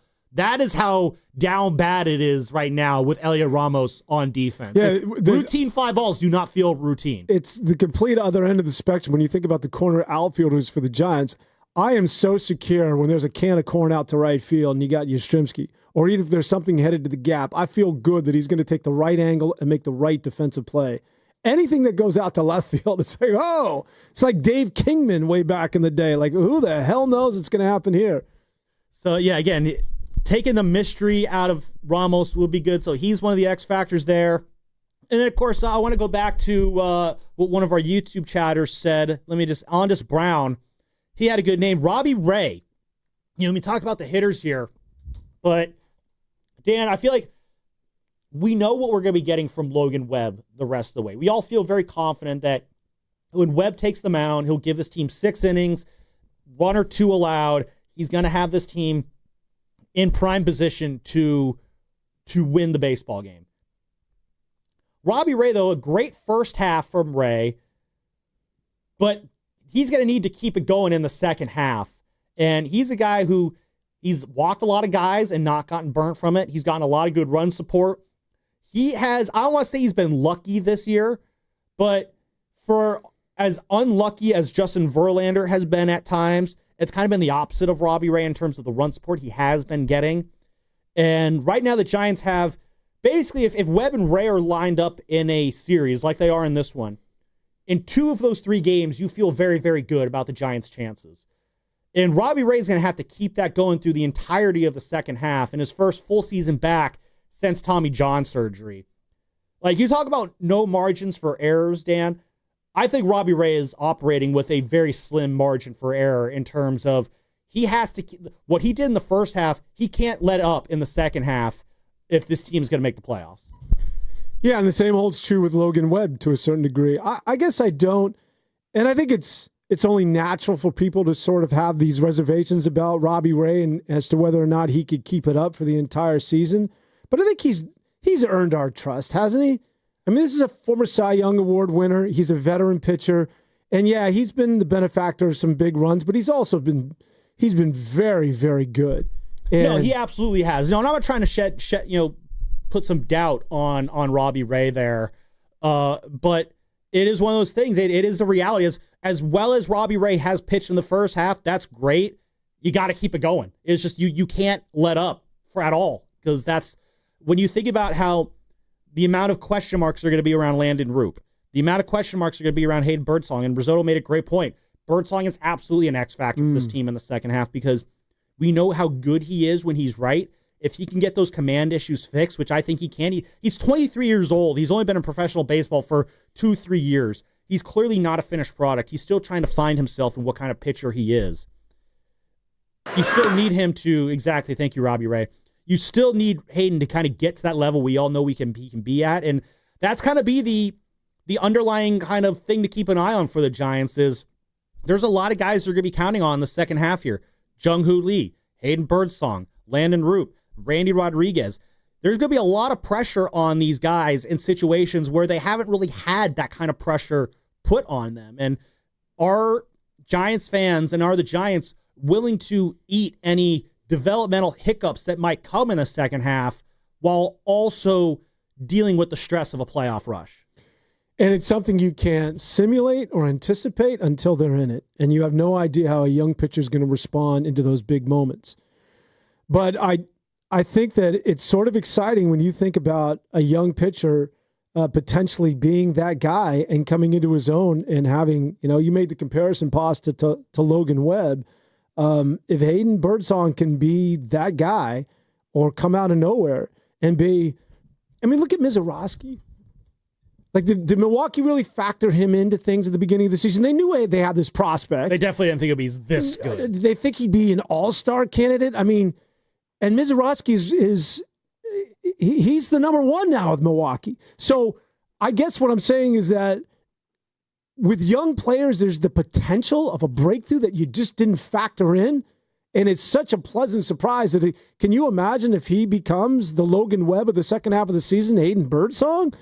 And that's sort of, if he could just be what Madison Bumgarner was in 2010. Oh, yeah. I'm not saying he has to be as dominant, but just Bumgarner was huge as the fourth starter for the Giants in that 2010 playoffs. The Giants won all of his starts in that 2010 postseason run, where all the other teams they won against really struggled when their four starters were on the mound. So, Dan, you mentioned pleasant surprise there.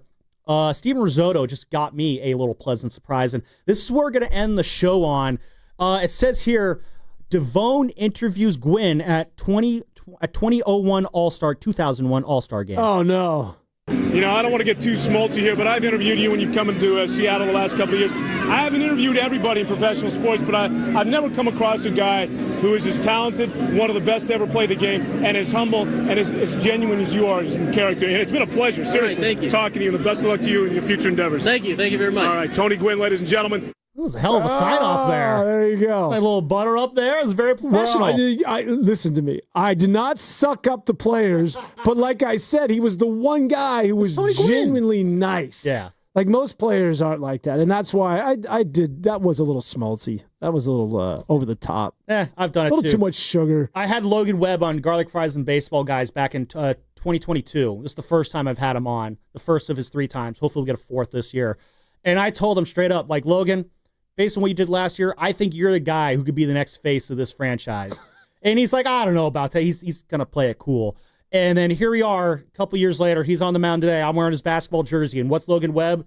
He's one of the faces of this franchise. So we've all been there. We've all buttered these guys up. And well, it did take me like 3 minutes to cut out the part where Dan asked for an autograph. Oh, that's good. He's badgering him a lot there. Come on, man. That's where all the explicatives came in. So it's been a fun show, Dan. Yeah, I enjoyed it. Pasta's getting a little too big for the britches, as they like to say. You feel a little too comfortable back there. I brought this kid along since he was 9 years old, and now he's just... Well, it's been like, what, 2 years? Shut up, Evan. So, anyway, I am Sam Lohman, Steven Risotto, a.k.a. Pasta behind the behind the glass. Thank you very much, Stephen. Dan, a pleasure as always. We'll do it again next week. This has been the Orange and Black Weekend Wrap. And never forget, everybody, Dodgers suck. This is Dan Devone saying, so long, everybody.